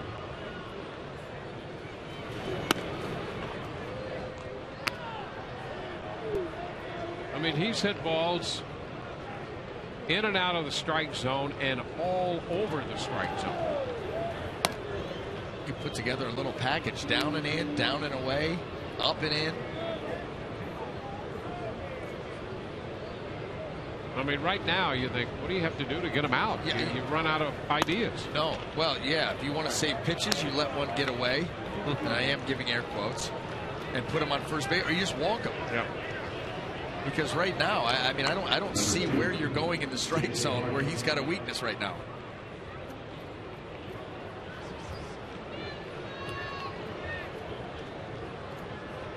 So the Rays tied it with 2 in the 5th, and the Orioles and Chris Davis scored 2 more in the 6th to make it 4-2.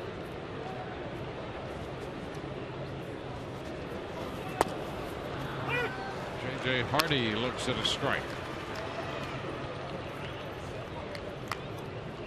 I mean, Davis with 3 runs batted in here Tuesday, 4 last night, and 4 again today.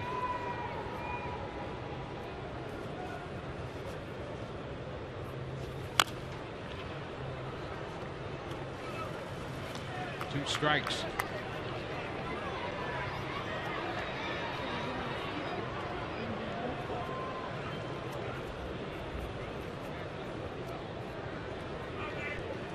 We're going to ground ball to third out of Hardy in the 4th inning.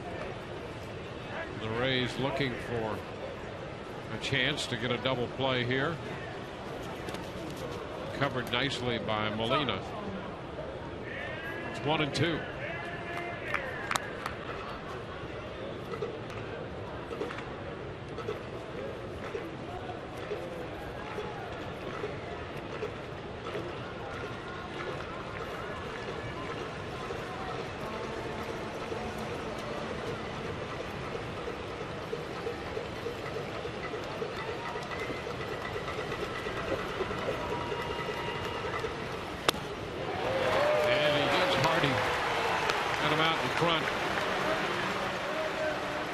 Strikeout number 6, and the 2nd out in the 6th.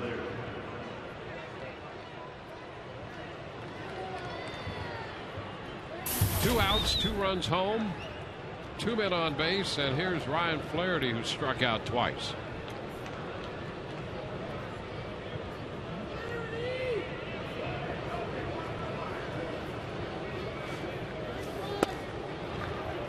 Stays inside. He tried to get that one running in and come back to the plate, and it stayed in.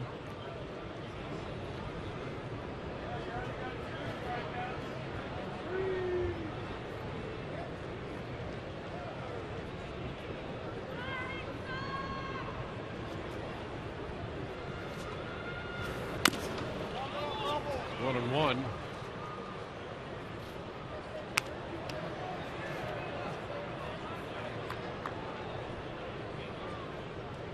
Flaherty out of Vanderbilt.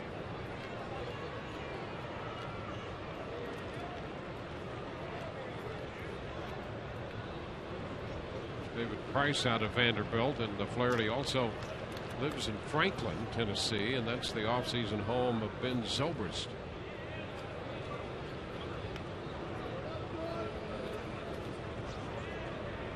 There's David Price.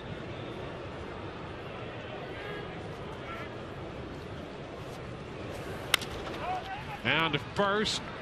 Loney, the toss to Hernandez to retire the side. But the Orioles scored 2 on the double by Chris Davis, and they lead again 4-2.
Baseball on Sun Sports is brought to you by your Gulf Coast Honda dealers. Visit your Honda dealer for great lease and finance deals on fuel-efficient Hondas. And by Checkers. Feast on.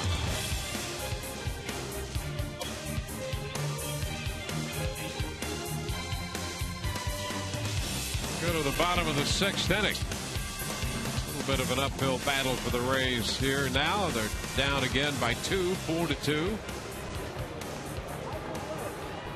They have the top of the order. Desmond Jennings, third time through the order now. Jennings, Joyce, and Zobrist. And the pitch is wide.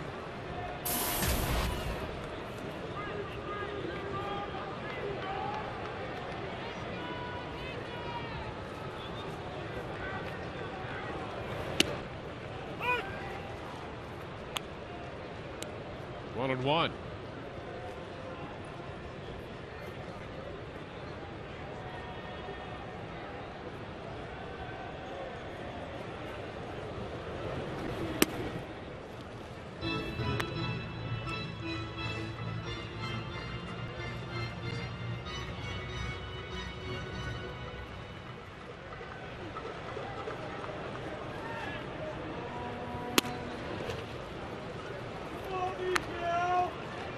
Three balls, one strike now to Jennings.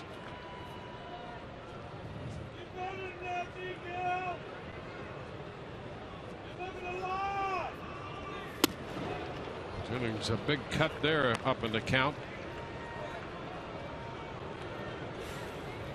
Couple of walks off the right-hander Gonzalez. The Rays have 4 hits. They all came in the 5th. A check swing, pop up right side. Davis makes the catch.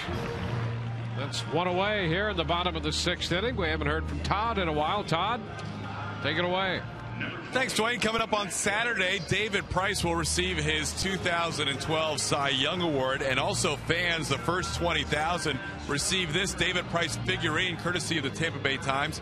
Kind of an intense face right there from David Price. So this will be given away Saturday against the Cleveland Indians. Cleveland expecting to name a starter for that game maybe in the next hour or so. As you mentioned earlier, no Scott Kazmir in that game due to an injury. But 20,000 will be given away on Saturday, guys. Matt Joyce taking the first pitch for a strikeout. That'll be fun to see David Price receive his American League Cy Young Award prior to that game. And by the way, before Sunday's game, Jeremy Hellickson will get his Gold Glove. Some fancy hardware here on display over the weekend.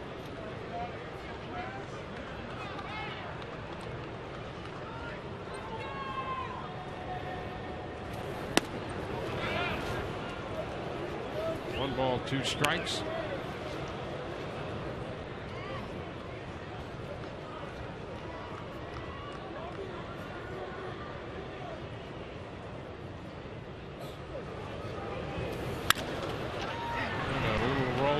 Right side out of the ship. Takes care of Joyce.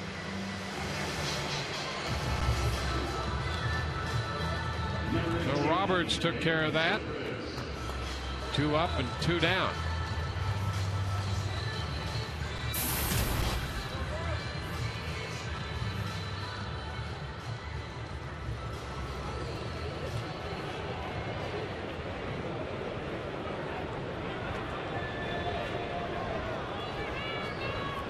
Ben Zobrist pitches a strike.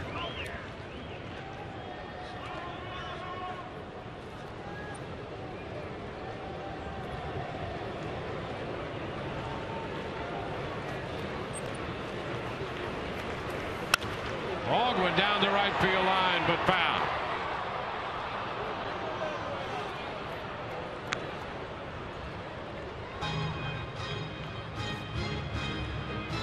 Base is empty, 2 outs.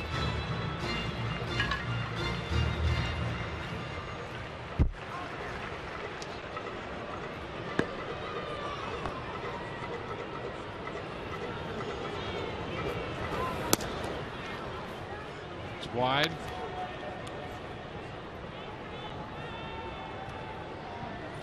1-2.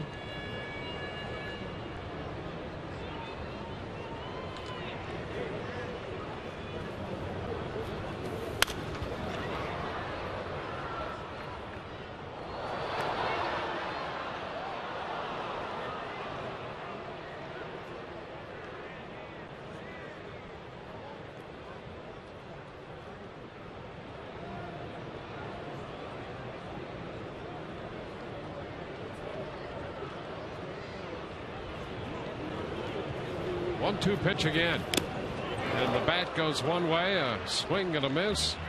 So Zobrist out on strikes, missed the split. We are through 6 innings, and the Orioles lead the Rays 4-2.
The Orioles lead the Rays 4-2, and tomorrow night against the Indians open up that series. Left-hander Matt Moore takes to the mound. You see the numbers from last year, ERA 3.81, a good opponent's average. And for Matt Moore, be looking to get off to a quick start this year. That's something that Joe Madden has really made a priority for this Rays ball club. Not only a quick start to the season, but quick start in games. Matt Moore, a notoriously slow starter, looking to turn that around tomorrow night. First pitch to Brian Roberts is wide. Yeah, Joe Madden is not really one who willfully subscribes to that slow starter moniker. Ground ball handled by Hernandez, and I think he's right in that, because you don't want to even give in one little iota to the idea that, well, he's just a slow starter, because then it becomes sometimes entrenched sort of a mindset. You don't want that. You've conceded. Yep. You've already put into place a, well, if I don't get off to a quick start, well, that's just who I am, and it's a built-in excuse. Yeah. And we're not saying that Matt Moore has made that excuse. That's not him at all. It's just the numbers have bared that out in the early part of his career. You know that he's going out there to dominate every single game from day one. And he did throw the ball better his last time out in the spring. And but as a manager or pitching coach, or as a pitcher, you don't even want to talk about that. No. You don't even want to think about that. No. It comes making it simple once again. But, look at it this way. As long as spring training was, probably in midseason form now. That's right. Went on forever. Yeah, it sure did. I checked out the last 10 days. I had no idea. Well, there are a lot of people who did that. Cesar Ramos up in the Rays bullpen. Hernandez over 90 pitches. 95 right now. Well, just a little piece of that.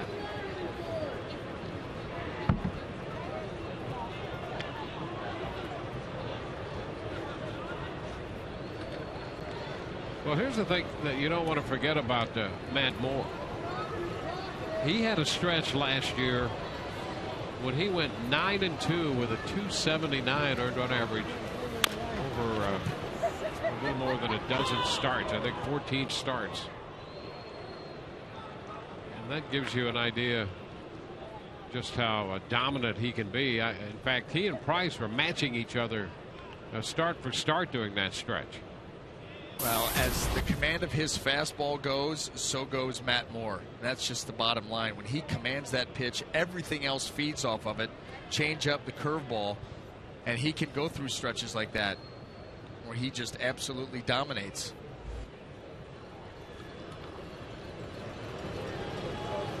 A ball, 2 strikes. Up the right side, and that's going to be fair. Zobrist will try to keep it out of the corner. McLeod, however, will go to second with a stand-up double. He's in scoring position with 1 out. So a double for Nate McLeod. McLeod trying to throw a slider here, and he just goes down and gets around it. Get out in front of that pitch and hook it right down into the corner.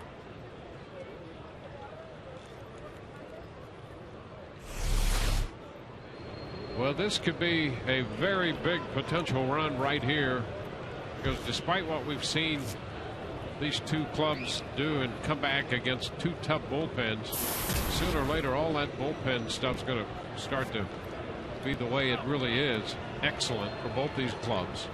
So you don't want to find yourself behind any more than the Rays are right now, down by 2 as the game moves into the later stages. There's a strike to Machado. Hernandez now at 99 pitches. He got Roberts on a comebacker to start this inning. McLeod doubled into the right field corner. And 1 strike to count to Machado. And that's good for strike 2.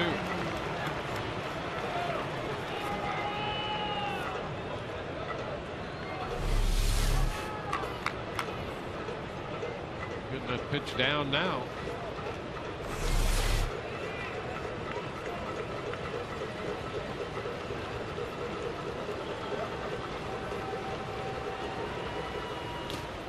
Covered up nicely by Molina, and it's a ball and 2 strikes.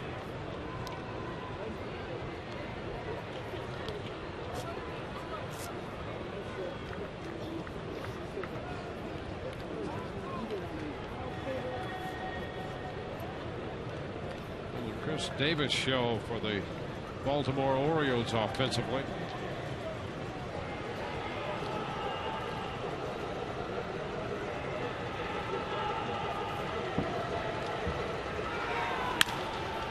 Outside of third. It's 1-2. Ramos in the bullpen. Markakis on deck. McLeod at second with 1 out.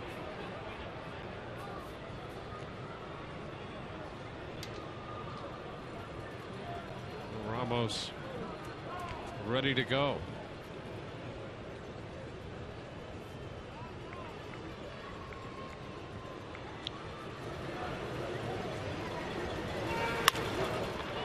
Another foul the other way this time.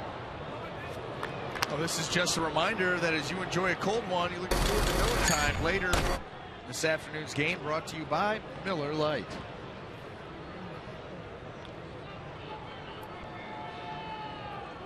He definitely had the Miller Lite moment yesterday. Matt Joyce, walk-off game-winning home run in the 9th.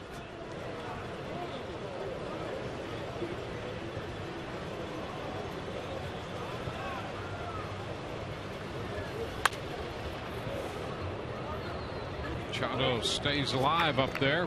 Another foul ball. Matt Moore and Sean Rodriguez. Moore against Zach McAllister tomorrow night. Alex Cobb pitches Saturday. David Price on Sunday.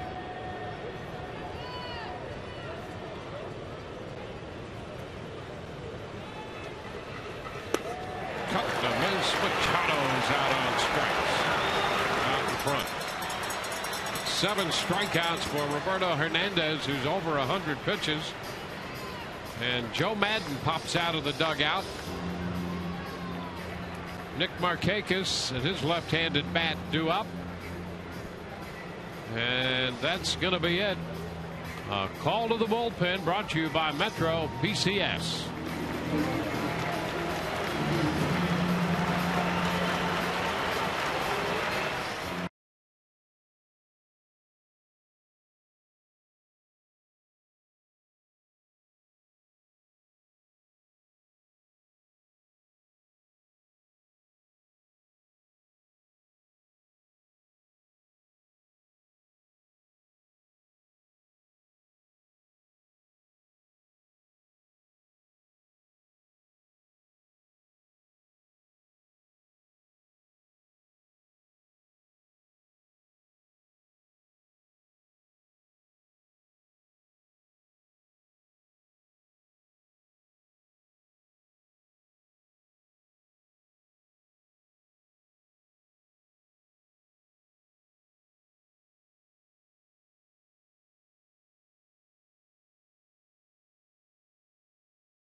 He gets 6 2/3 today. Been charged with 4 runs, 6 hits.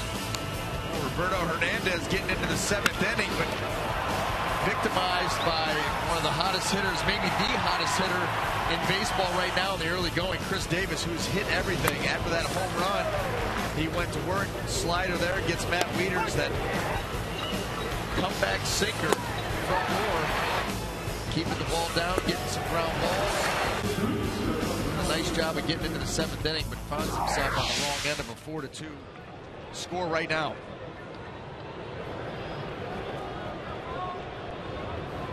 Nick Markakis to face Cesar Ramos. It's a foul ball, strike 1. For all the Rays fans that get their first look at Roberto Hernandez in a Rays uniform, a lot to like. You can see what he can be capable of doing. This guy right here, Cesar Ramos, coming in, good job of holding Markakis down, keeping this at a 2-run deficit. Ramos worked an inning in Tuesday's game. Over foul. Well, that's one of the things I think he does as well as anybody, especially left on left. You know, most left-handers, you don't face a lot of left-handed hitters, and if you do and you're a specialist, you know, it's fastball away, sweeping slider. But Cesar Ramos stays nice and tall and is able to drive that ball in on left-handed hitters as good as anybody you'll see.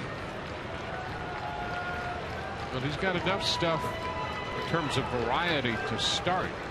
So he's not necessarily going to be the norm as to what you would see coming out of the bullpen all the time. Right, and you don't see lefties pounding other lefties in like Cesar does, and he very rarely misses with that pitch. You see the last 2. How about this one? Markakis, ball gets so far in there, he hits it right off that front foot. That does not feel good. That's what he's able to do. I mean, hitters do not like to get beat on the inner half of the plate. They don't. It's a macho thing. So when you're able to pound a guy in there, getting him thinking quick and swinging, it opens up the outside part of the plate if you do indeed want to go back out there.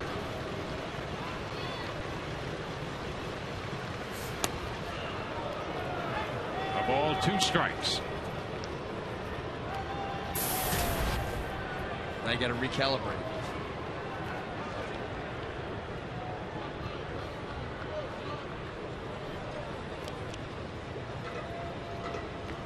Rays were down 2-0. They tied it at 2. Now they're down 4-2. Chop to the right side. Roberts to first to get Markakis. That retires the side. 7th inning stretch time. It's 4-2 Baltimore.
Trailing 4-2. Here are his thoughts on this year's Rays offense. I think we're a more talented offense. Whether that translates to more runs or not, I don't know. But I think we have the potential to. I think if we play the game like we did in the spring and the way that we know how to, and the way that I think we know how to, I think we're going to be a more productive offense. 12 runs the first 2 games. They could use a few more in this one, guys. And Longoria fouls that first pitch away. The bottom of the 7th inning is underway. Rays down by 2. They have Longoria, Duncan, and Escobar due up. Miguel Gonzalez threw 6 and made 91 pitches, allowing the Rays 2 runs. And he's working to Longoria here. Evan lifts a fly ball the other way to right. Markakis waits and makes the catch. 1 away. Well, here's what's coming up tomorrow on Rays Live, the pregame show presented by your Gulf Coast Honda dealers. I have a feature on the Rays rotation, the very strong Rays rotation. Take a look at the Cleveland Indians' new faces. They made a number of significant changes over the winter, and I'll be breaking down a yet-to-be-determined topic. Yeah, they have Terry Francona managing. Yeah. And while Kazmir has been scratched from the Saturday start, Trevor Bauer is going to start.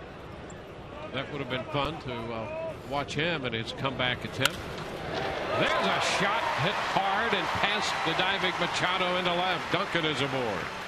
Well, a pretty good consolation prize, though. I'm very eager to get to the ballpark 3:30, on Saturday and watch Trevor Bauer start to warm up for that game. That's going to be a lot of fun. Way to go. Yeah. Can't wait. Yeah.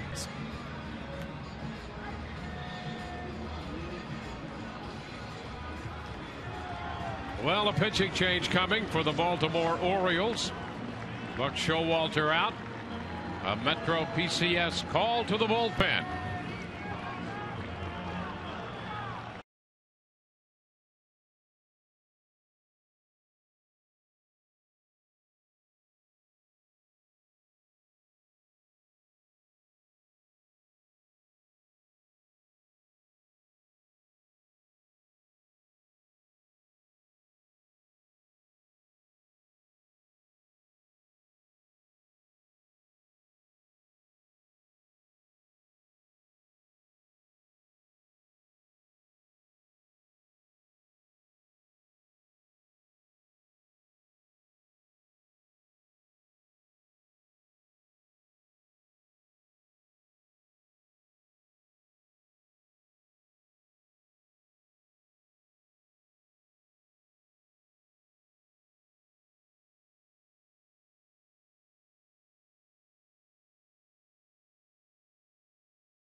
by 2, but they have a runner aboard, and Miguel Gonzalez out of the game in favor of Darren O'Day. Well, all Sundays throughout the season are Family Fun Days presented by the Tampa Bay Times, and on Sunday, April the 7th, kids 14 and under will receive an Evan Longoria wall cling presented by Matchup Promotions while supplies last.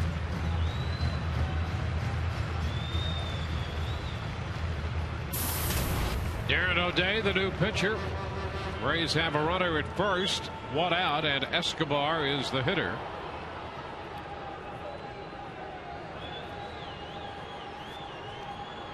The Rays saw O'Day in the game Tuesday afternoon. He pitched an inning in 2/3. The first pitch is a strike. Escobar with a walk and a single in this game. Joel Peralta working in the Rays pen right now.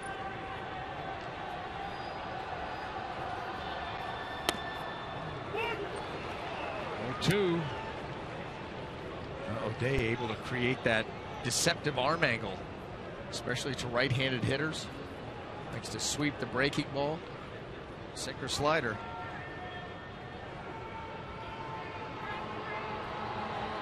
O'Day was a waiver claim by the Orioles from Texas after the 2011 season. And boy, did that pay dividends. He was in 69 games last year for the Orioles. You saw his record 7-1, but the 69 games and a .228 earned run average. He walked only 14 men and struck out 69. Soft liner going to be caught by Hardy, diving back to first. Duncan. Escobar just about got it over Hardy's glove, but Hardy had enough of a leap in the glove to make the catch. Well, it looked good off the bat, but that's that sweeping breaking ball. It just forces you to have to continue to reach. Shelley Duncan rips that ball into left field. And then right here, just off the end of the bat, and that's what it does. When you see you get a beat on that pitch, it just continues to track away from you. Takes it right to the end of the bat, just not quite enough there to get into left field. Where Shelley's went. James Loney. He takes a strike. The other thing about O'Day, he's been equally as effective against left-handed hitters as he has right-handed hitters, and you could certainly see why he would be difficult for right-handed hitters.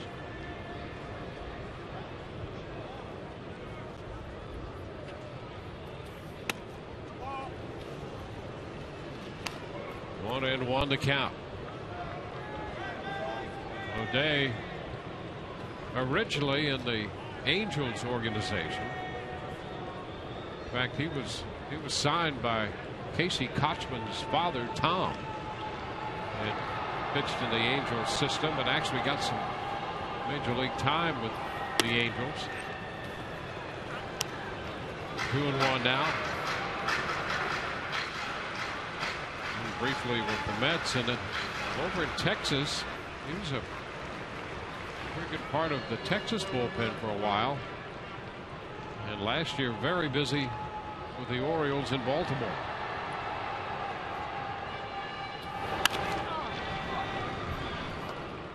Two.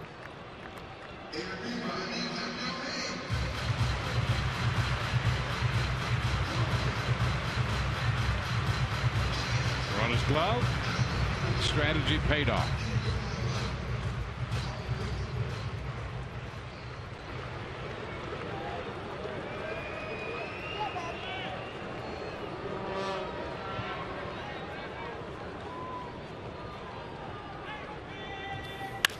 And a liner. Oh, what a catch by Machado at third to retire the side.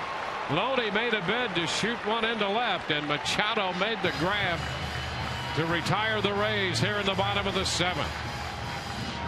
Rays get a base hit, leave a man on.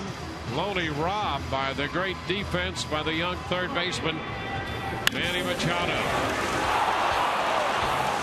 We're through 7. It's still 4-2 Baltimore.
Getting late, we move into the 8th inning with Baltimore leading the Rays now 4-2. Cesar Ramos in relief of Roberto Hernandez. He got Markakis on a ground ball to end the 7th and faces Adam Jones, Davis, and Wieters. The heart of this order due up in the 8th. Jones is 3 for 3, quietly hitting in front of Davis, but in his shadow with what Davis has done. Ground ball shortstop. So Escobar retires Jones. Jones had 3 hits opening day, a hit yesterday and 3 today. And now Chris Davis, who over the last 2 games has been on base 7 times in 7 plate appearances. He's 6 for 6. He was hit by a pitch. He has 3 doubles and 2 home runs and 8 runs batted in the last 2 days. And oh yeah, he hit the 3-run home run in the 7th inning opening day. 1-0 the count.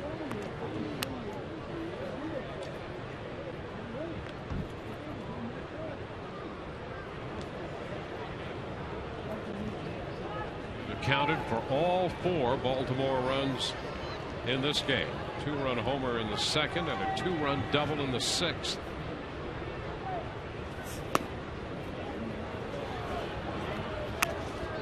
Ramos behind him.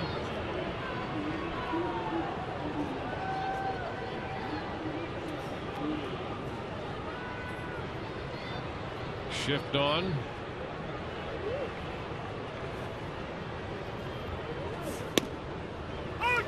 To strike. The next shift with this guy might be up against the wall and you're on stilts. Whatever it takes. I'm telling you. My goodness.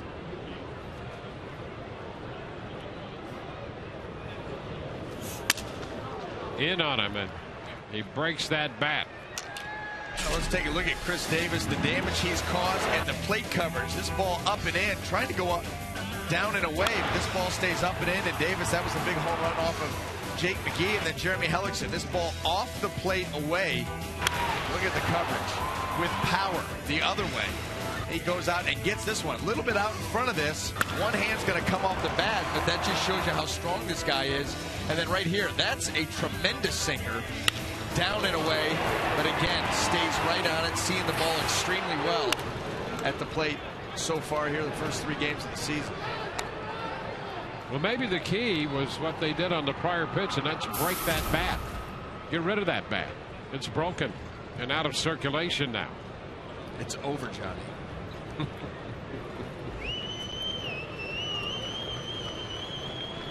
A 2-2 count to Chris Davis.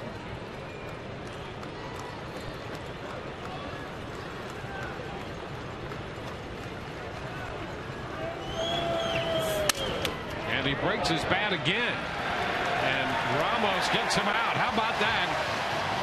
Cesar Ramos came into him twice, broke 2 bats, and retires them, and got a nice hand here, and well, he should. Well, hey, I love that pitch from Cesar Ramos. His ability to go in there, not only the ability, but the willingness to do it. And he just continues to bore it right in there. Doesn't miss that spot, that gets that ball in off the plate with late run.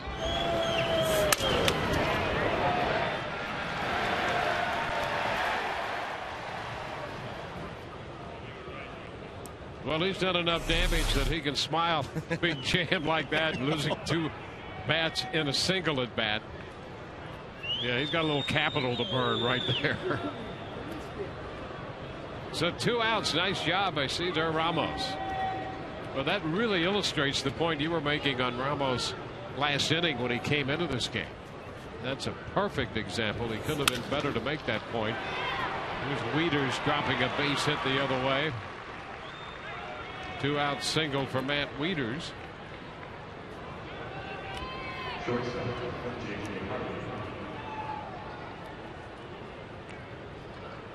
J.J. Hardy.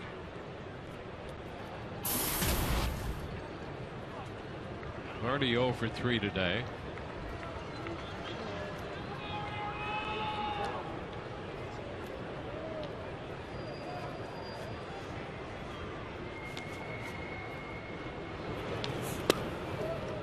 Strike one.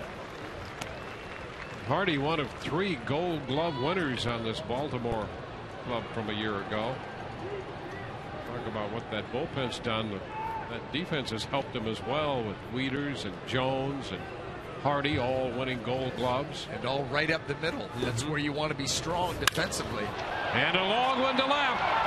He's got some juice and hits this one out. Hardy turns on a fastball. Hits an 0-1 pitch into the seats and left, a 2-run home run. And that will make it 6-2 Baltimore.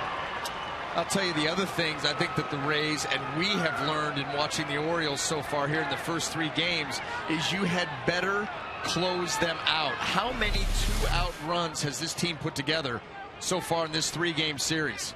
They just do not quit. They continue to battle, and you've got to finish them off.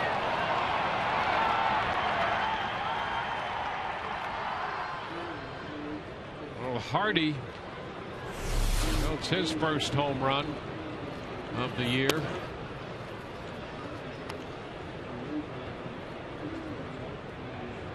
Nolan Reimold up here. Flaherty started in the DH spot.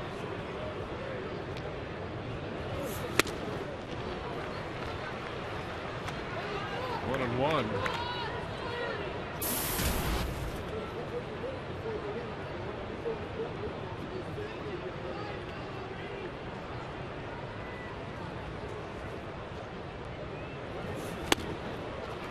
It's a ball and 2 strikes. Couple of nice changeups there by Ramos. Good arm action.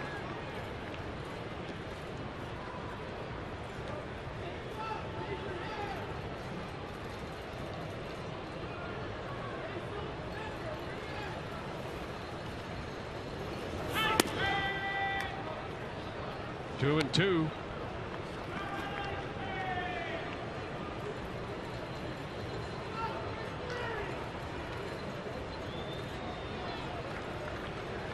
Four runs off Hernandez and now 2 off Cesar Ramos. And Ramos strikes out Reimold. But 2-run score on the 2-out 2-run home run. Bottom of the 8th coming up. 6-2 Baltimore.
The Orioles leading the Rays.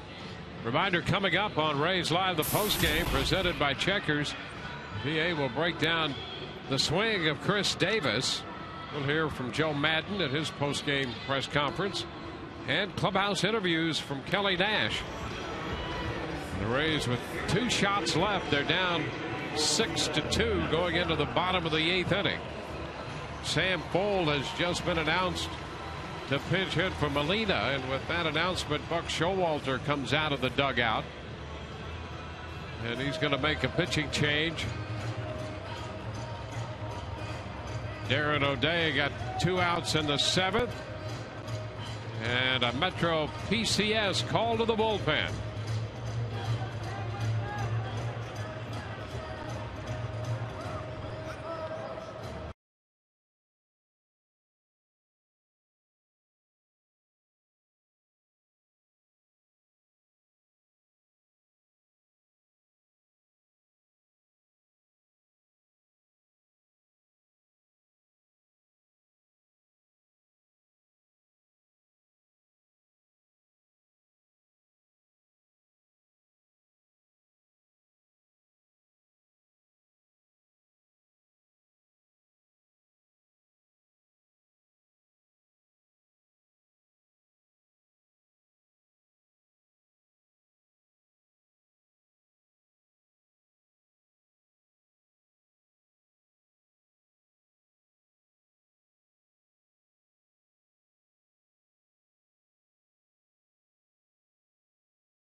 AT&T Twitter poll of the day. It involves today's starter for the Rays, Roberto Hernandez. How many games do you think Roberto will win in 2013? Hashtag TB1 15 or more. Hashtag TB2 13 or 14. Hashtag TB3 11 or 12. Or hashtag TB4 10 or less. Tweet your vote to @SunSportsRays, guys. Brian Mannix, the new pitcher. Sam Fold pitch hits, and the first one is in there for a strike. 2/3 of an inning for O'Day. Gonzalez worked the front 6 1/3. Sam chops it out to Roberts at second. He's out pinch hitting. One gone in the bottom of the 8th.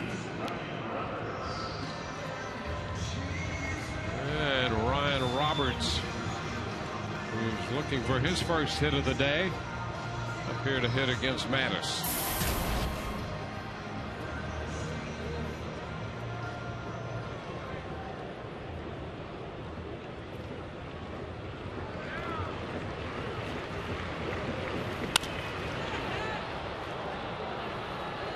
Strike the count. Rays got 2 runs in the 5th, driven home by Loney and Molina.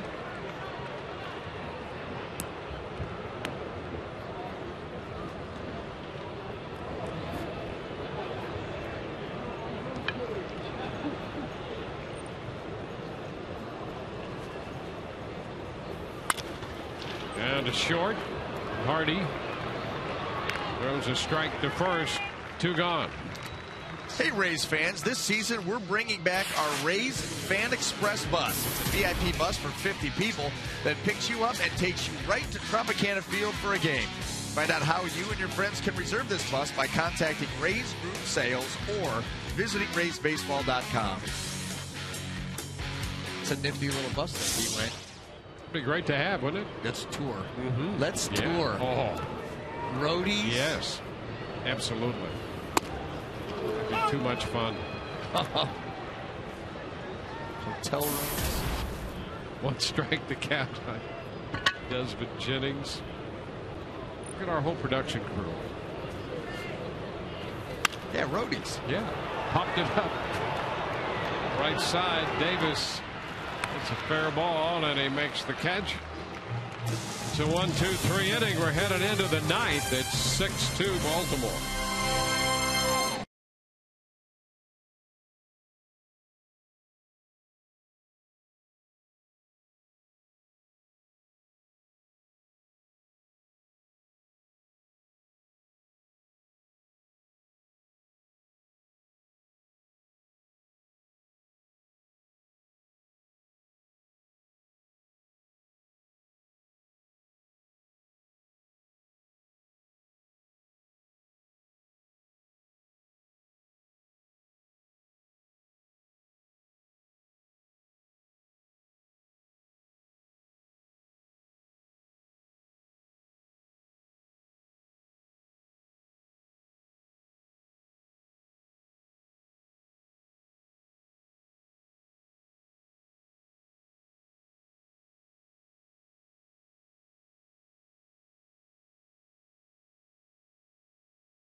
Opening night tonight for the Rays AAA affiliate, the Durham Bulls. They are in Norfolk this evening. Chris Archer will make the opening day start for the Bulls. And batting third and playing right field for Durham will be the newly acquired Will Myers. Quite a starting rotation for Charlie Montoyo this year at AAA Durham, including a couple of other guys acquired in that James Shields trade. Left-hander Mike Montgomery and right-hander Jake Odorizzi. Gentlemen? We'll be watching that club with interest, and you're right, some strong arms down there. And Jamie Wright becomes the third pitcher of this game for the Rays. And Jose Lobaton takes over behind the plate.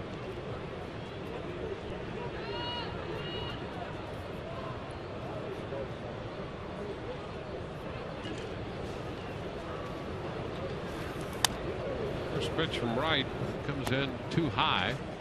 Brian Roberts, the veteran second baseman, up there.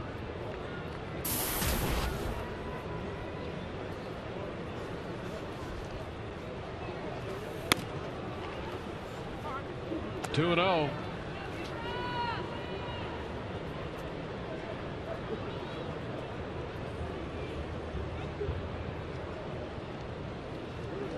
Wright worked an inning and a third Tuesday. Two balls and a strike.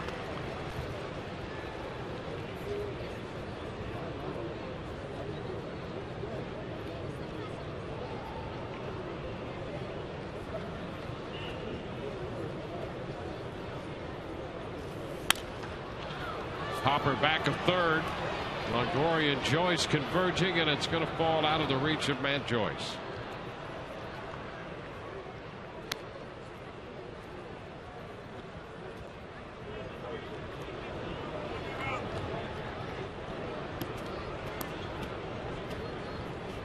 So the count is 2-2.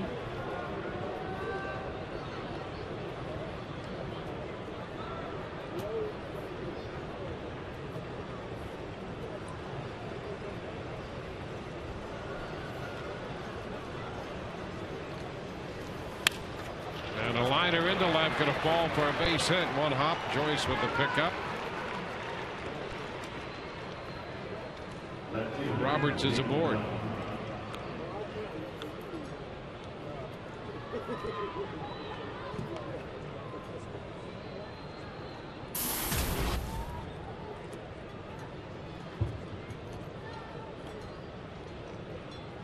So a leadoff base hit. We go to the top side of the order. Nate McLeod.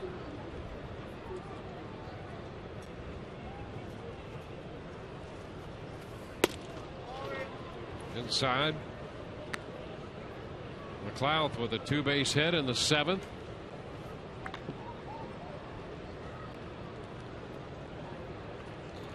Right, the Rays trying to hold Baltimore here. The Rays need a big bottom of the ninth. It's 2-0.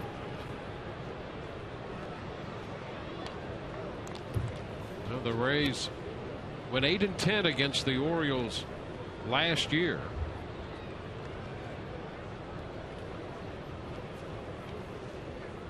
They were 3-6 in Baltimore, 5-4 here. Runner takes off, and the throw is not in time. Stolen base by Brian Roberts. As the count to McLeod goes to 3-0. And Roberts, who's had such a time the last 3 years with injuries, is hurt down there at second base and slow getting up. See, apparently that right knee, and he has had any number of problems, and he's going to be helped off the field. And boy, that is not good news for Roberts or the Orioles.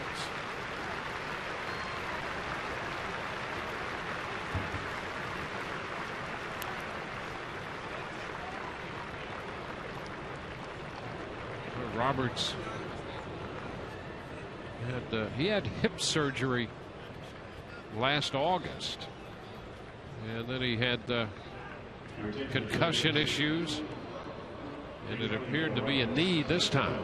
Yeah, it did, and nothing really stands out here. You see the close play, the slide, everything looked good as he took off. Now you see that was a little bit awkward as that foot came off the dirt, but you can't really tell, but he immediately went right to it. They're going to get Alexi Casilla to pinch run. No, and precisely the reason why Alexi Casilla was brought over to this ball club in the offseason was for insurance for Brian Roberts.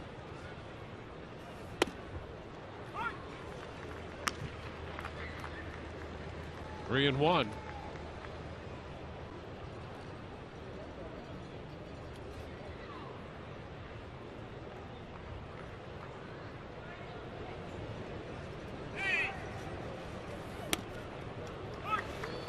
We're on the count full on McLeod.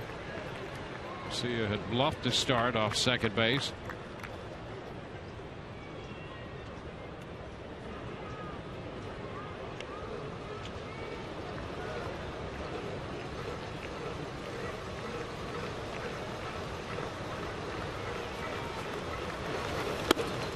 And ball four. So 2 men on with nobody out.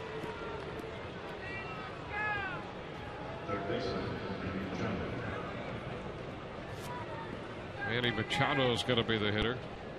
But so far in this series, the Orioles have scored 20 runs. They had 7 runs in the game last night, 7 runs in the opener, and 6 runs in this game. 14 of those have come with 2 outs. They just do not stop. I'll tell you what, that's how you start to build a reputation too. A reputation and a belief within your own team that, you know what, we're never out of it. The inning's never over. We're going to battle to the end. Confidence starts to skyrocket.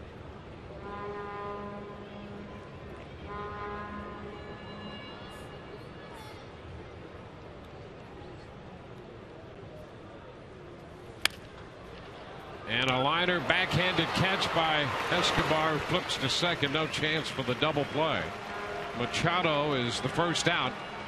Escobar takes care of that soft line drive, scooting to his right.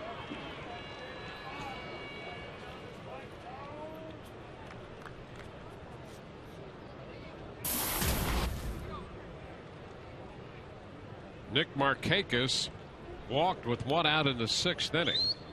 And that led to a 2-run inning. He and Adam Jones, who singled following him, were driven home on the Chris Davis double.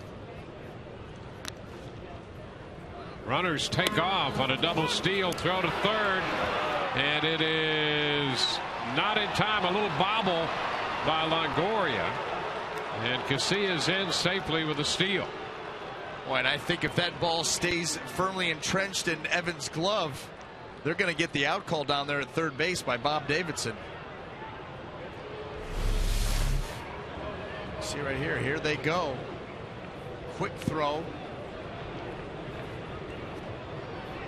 That would have been bang, bang, but Bob Davidson looked like he was about to call him out and then went to the bobble once he realized the ball was bounding around.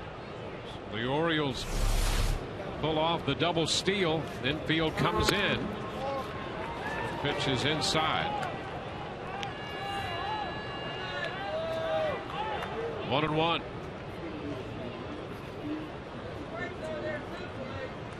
So the Orioles have stolen 3 bases in the ninth. They don't steal many at all. Brian Roberts, one of those guys you figure would go, and of course McLeod, Casilla. 2-1, right missing wide.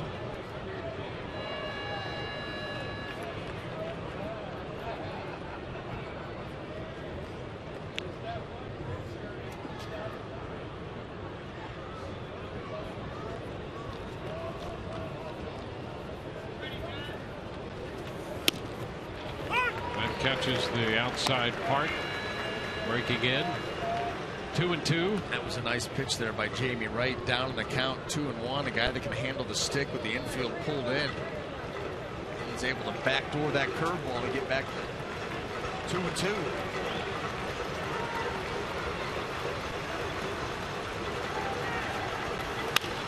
Down to first, knocked down by Loney. Wright's going to have to cover, and the foot race won by Wright. Runners hold at second and third. Loney managed to knock it down, and Wright then found himself racing to the bag with Markakis. Yeah, that was a nice play there. That ball sharply hit off the glove of Loney, and then that's a tough flip too, because you're flipping almost behind you to a pitcher that's got to beat a hitter hustling to the bag. This ball bounced back towards Jamie Wright. Now he's got to lead him, and Jamie's got to be of a sharp mind to get a quick turnaround. A little bit of a late break too.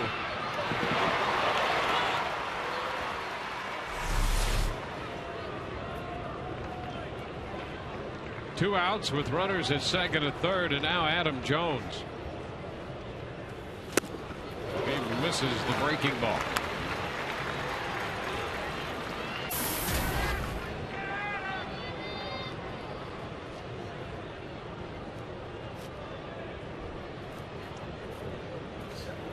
Garcia third base, McLeod at second.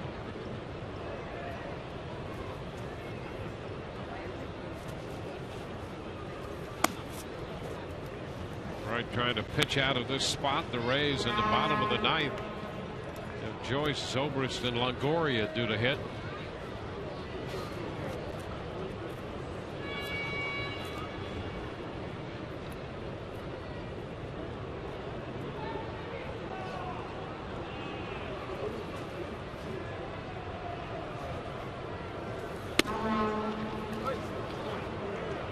Two balls and a strike.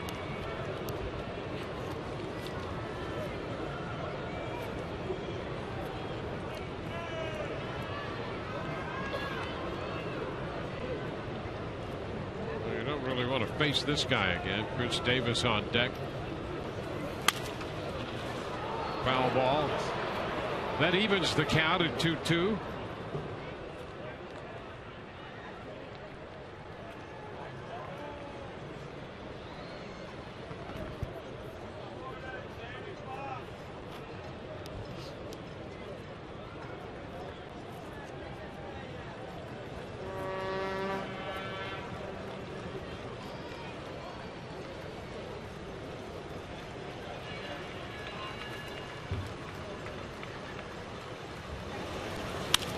And a popper short right.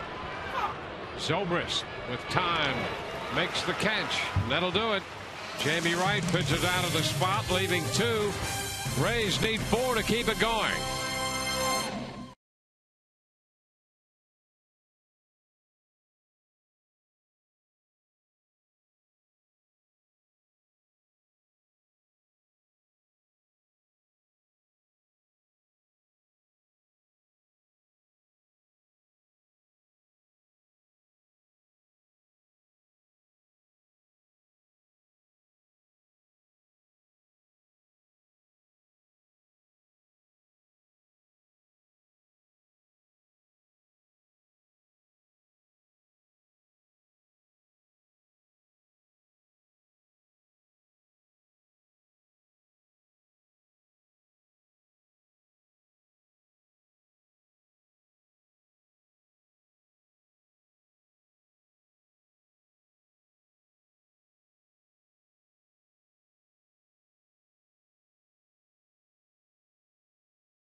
on Sun Sports is brought to you by Just for Men. Auto Stop is foolproof. Gray is over.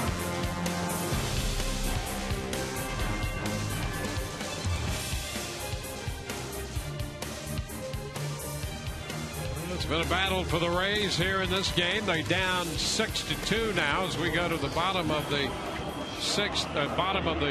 ninth inning here. Been out hit 9-5, and Alexi Casillas stays into the game.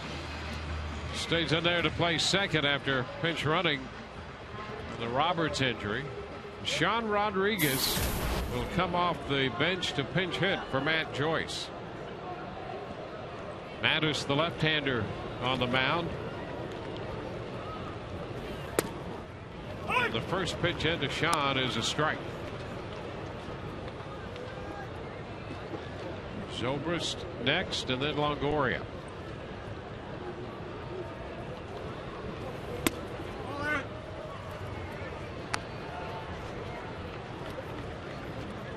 Mattis worked the 8th inning.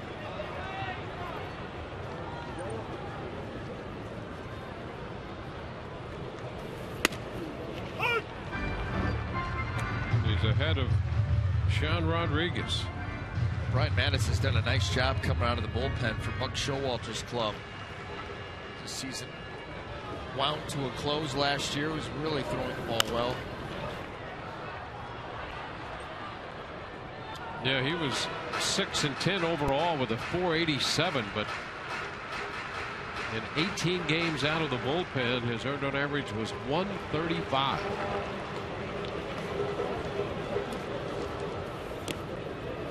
And he hits Rodriguez with a 1-2 pitch.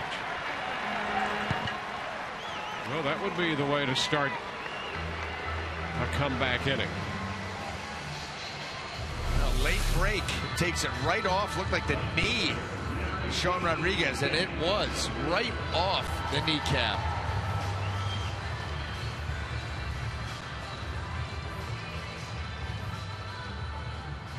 Maybe got a little bit on the inside part, but needless to say, cannot feel good. Jim Johnson up in the bullpen, joining T.J. McFarland. Pitch wide to Zobrist.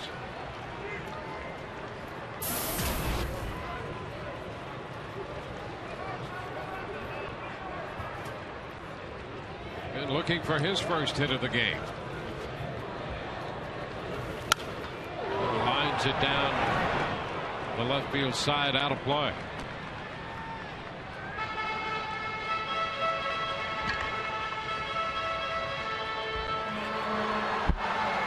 Yeah, you shouldn't have to get out of those lounge chairs to go to retrieve a souvenir. There should be someone down there with a glove bringing them to you. There's a base hit the other way for Zobrist. Rodriguez goes to second, and the Rays have put the first 2 men aboard in the bottom of the 9th inning. So the Rays making some noise. Give him a finish. Get through the middle part of this order now. Evan Longoria coming up. 2 runners aboard, nobody out. This is how rallies start. Start small, hit batter, mislocation. Then Zobrist shoots it into right field.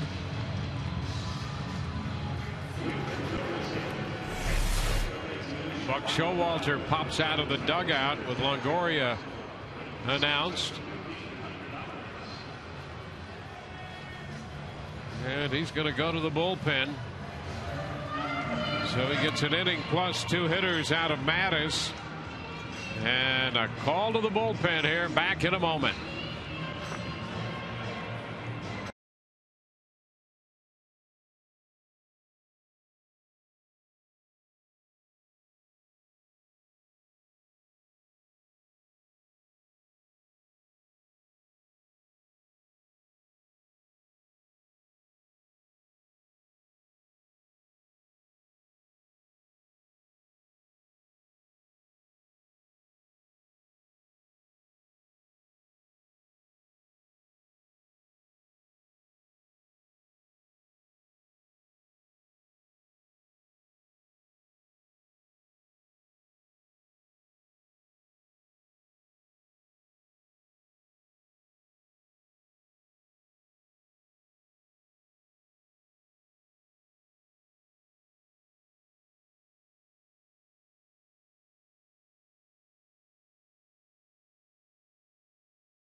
authority of the Tampa Bay Rays and may not be reproduced or retransmitted in any form, and the accounts and descriptions of this game may not be disseminated without the express written consent of the Tampa Bay Rays. Well, the big man out of the bullpen, Jim Johnson, is in the game for Baltimore. Johnson had a save here on Tuesday, and that 7-4 Baltimore victory, 51 of 54 last year. And here's Evan Longoria. Rays have put the first 2 men aboard. And he swings, and it's a high fly ball back into left center. McLeod's still gone. That ball's got great carry and going to be off the wall. Rodriguez will score. Zobrist will go to third. And into second base, Longoria. There was some indecision there for a moment as to whether that ball was going to be caught. And Longoria did everything except overtake Zobrist around the bag at second. Now, he could have picked his pocket. Came right up the backside, right near second base, and then had to let the traffic clear and was stuck there. Well, let's take a look at where this ball actually landed in regard to the wall in left center field. Joe Madden has a conversation going with the umpires right now. Nobody really took charge there. Ends up in between them and off the wall. You see Ben Zobrist right there was headed back towards first base. That's why they were tied up.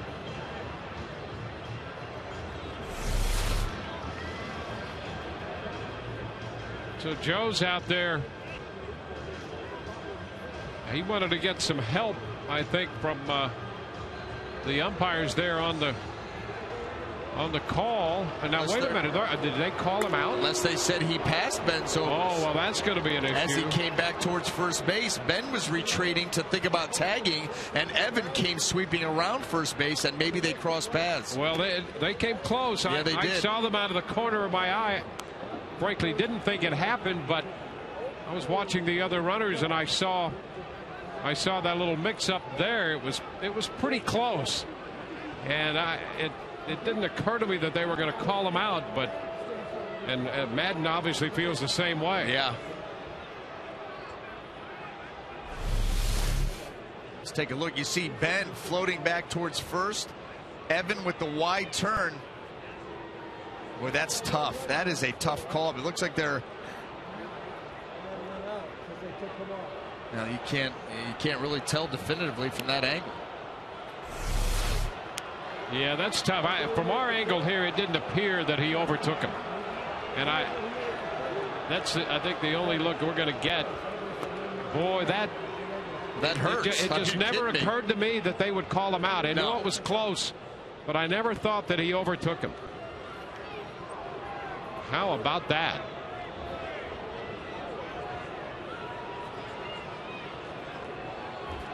So Rodriguez scores. Zobrist winds up at third. So it's a 6-3 ball game. And boy, the Rays are not going to be happy with the ruling here. And you could read Evans' lips in the dugout. He's saying, how in the world could I have passed him, and yet he beat me down to second base. He's heading back towards first, and I'm coming around the bag. Yeah, that does not appear, at least from our angle, to be the proper call. And Madden certainly doesn't think so.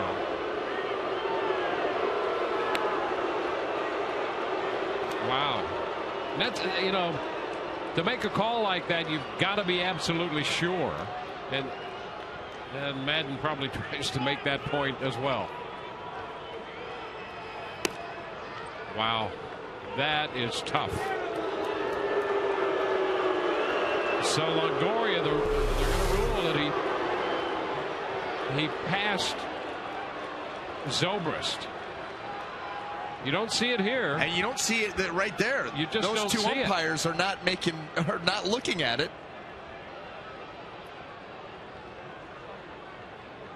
And Zobrist is on the bag.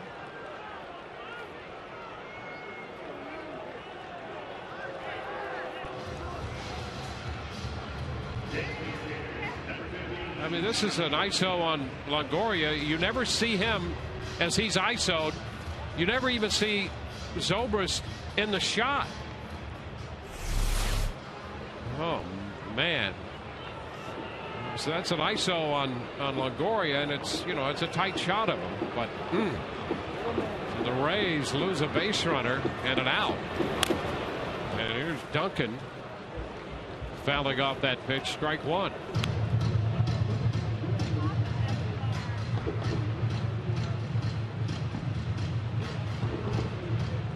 So that's going to be a base hit and a run batted in for Longoria. And Davis, the first baseman, will get the put out. And well, for the life of me, we never saw it from here.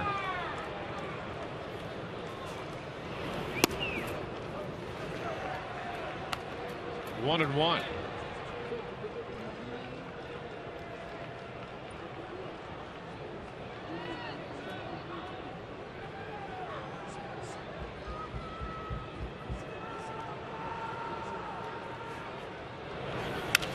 There's a popper. Casilla into shallow centers there and makes the catch for the second out.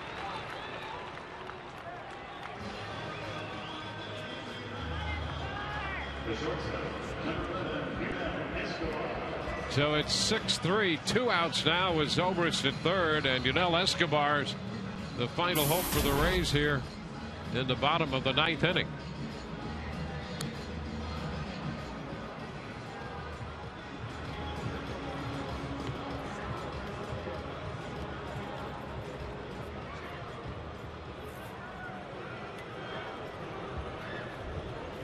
Escobar has a walk and a single and was retired on a line drive to short.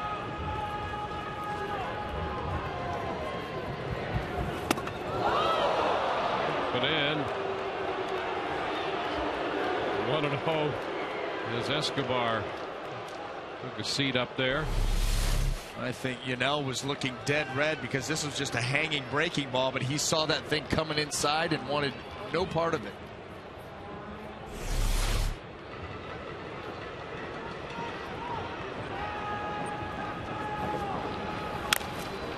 Tap foul, 1-1.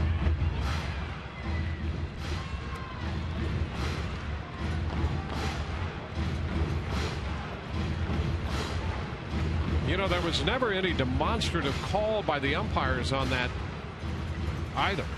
And the two that were in the shot, you know, you assume one was James Hoy, the second one was Hirschbeck out at second.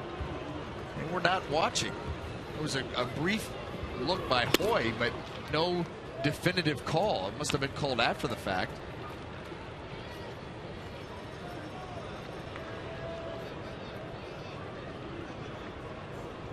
Two and one to count. I'm assuming, because I never saw him, but I'm assuming, and we're getting word that we think John Hirschbeck at second made the call. John Hirschbeck is looking out into left field. He wasn't even looking at the play.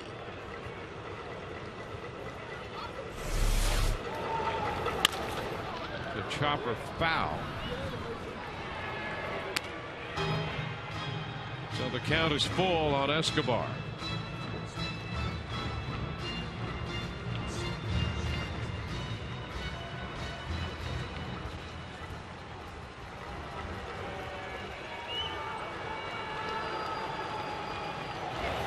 And ball four.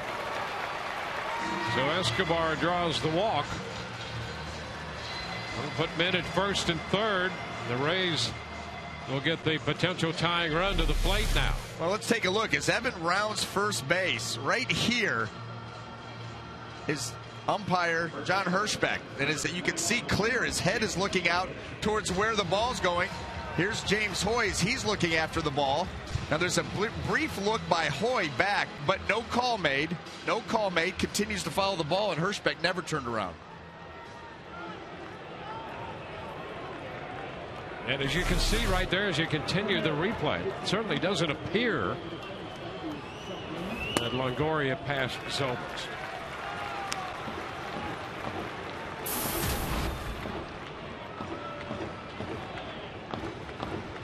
Loney takes the pitch down.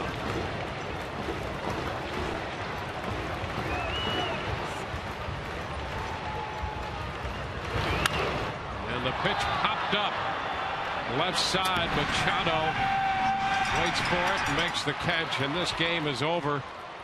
And it's a tough loss here for the Rays. They tried to get something going there in the bottom of the 9th inning, and they're going to run into Jim Johnson and a controversial call, and they dropped this game 6-3 and dropped this series 2-1 to the Baltimore Orioles. And as we promised earlier in the game, it's Miller time, brought to you by Miller Lite. And what a game indeed, what a series Chris Davis enjoyed here. He homered, 2-run shot today in the 2nd, drove in 2 runs with a double in the 6th. He's been all over the place. There's that 2-base hit in the 6th inning. And so Davis drives in 4 of the 6 Baltimore runs again today. The Orioles defeat the Rays 6-3. We'll be back in a moment.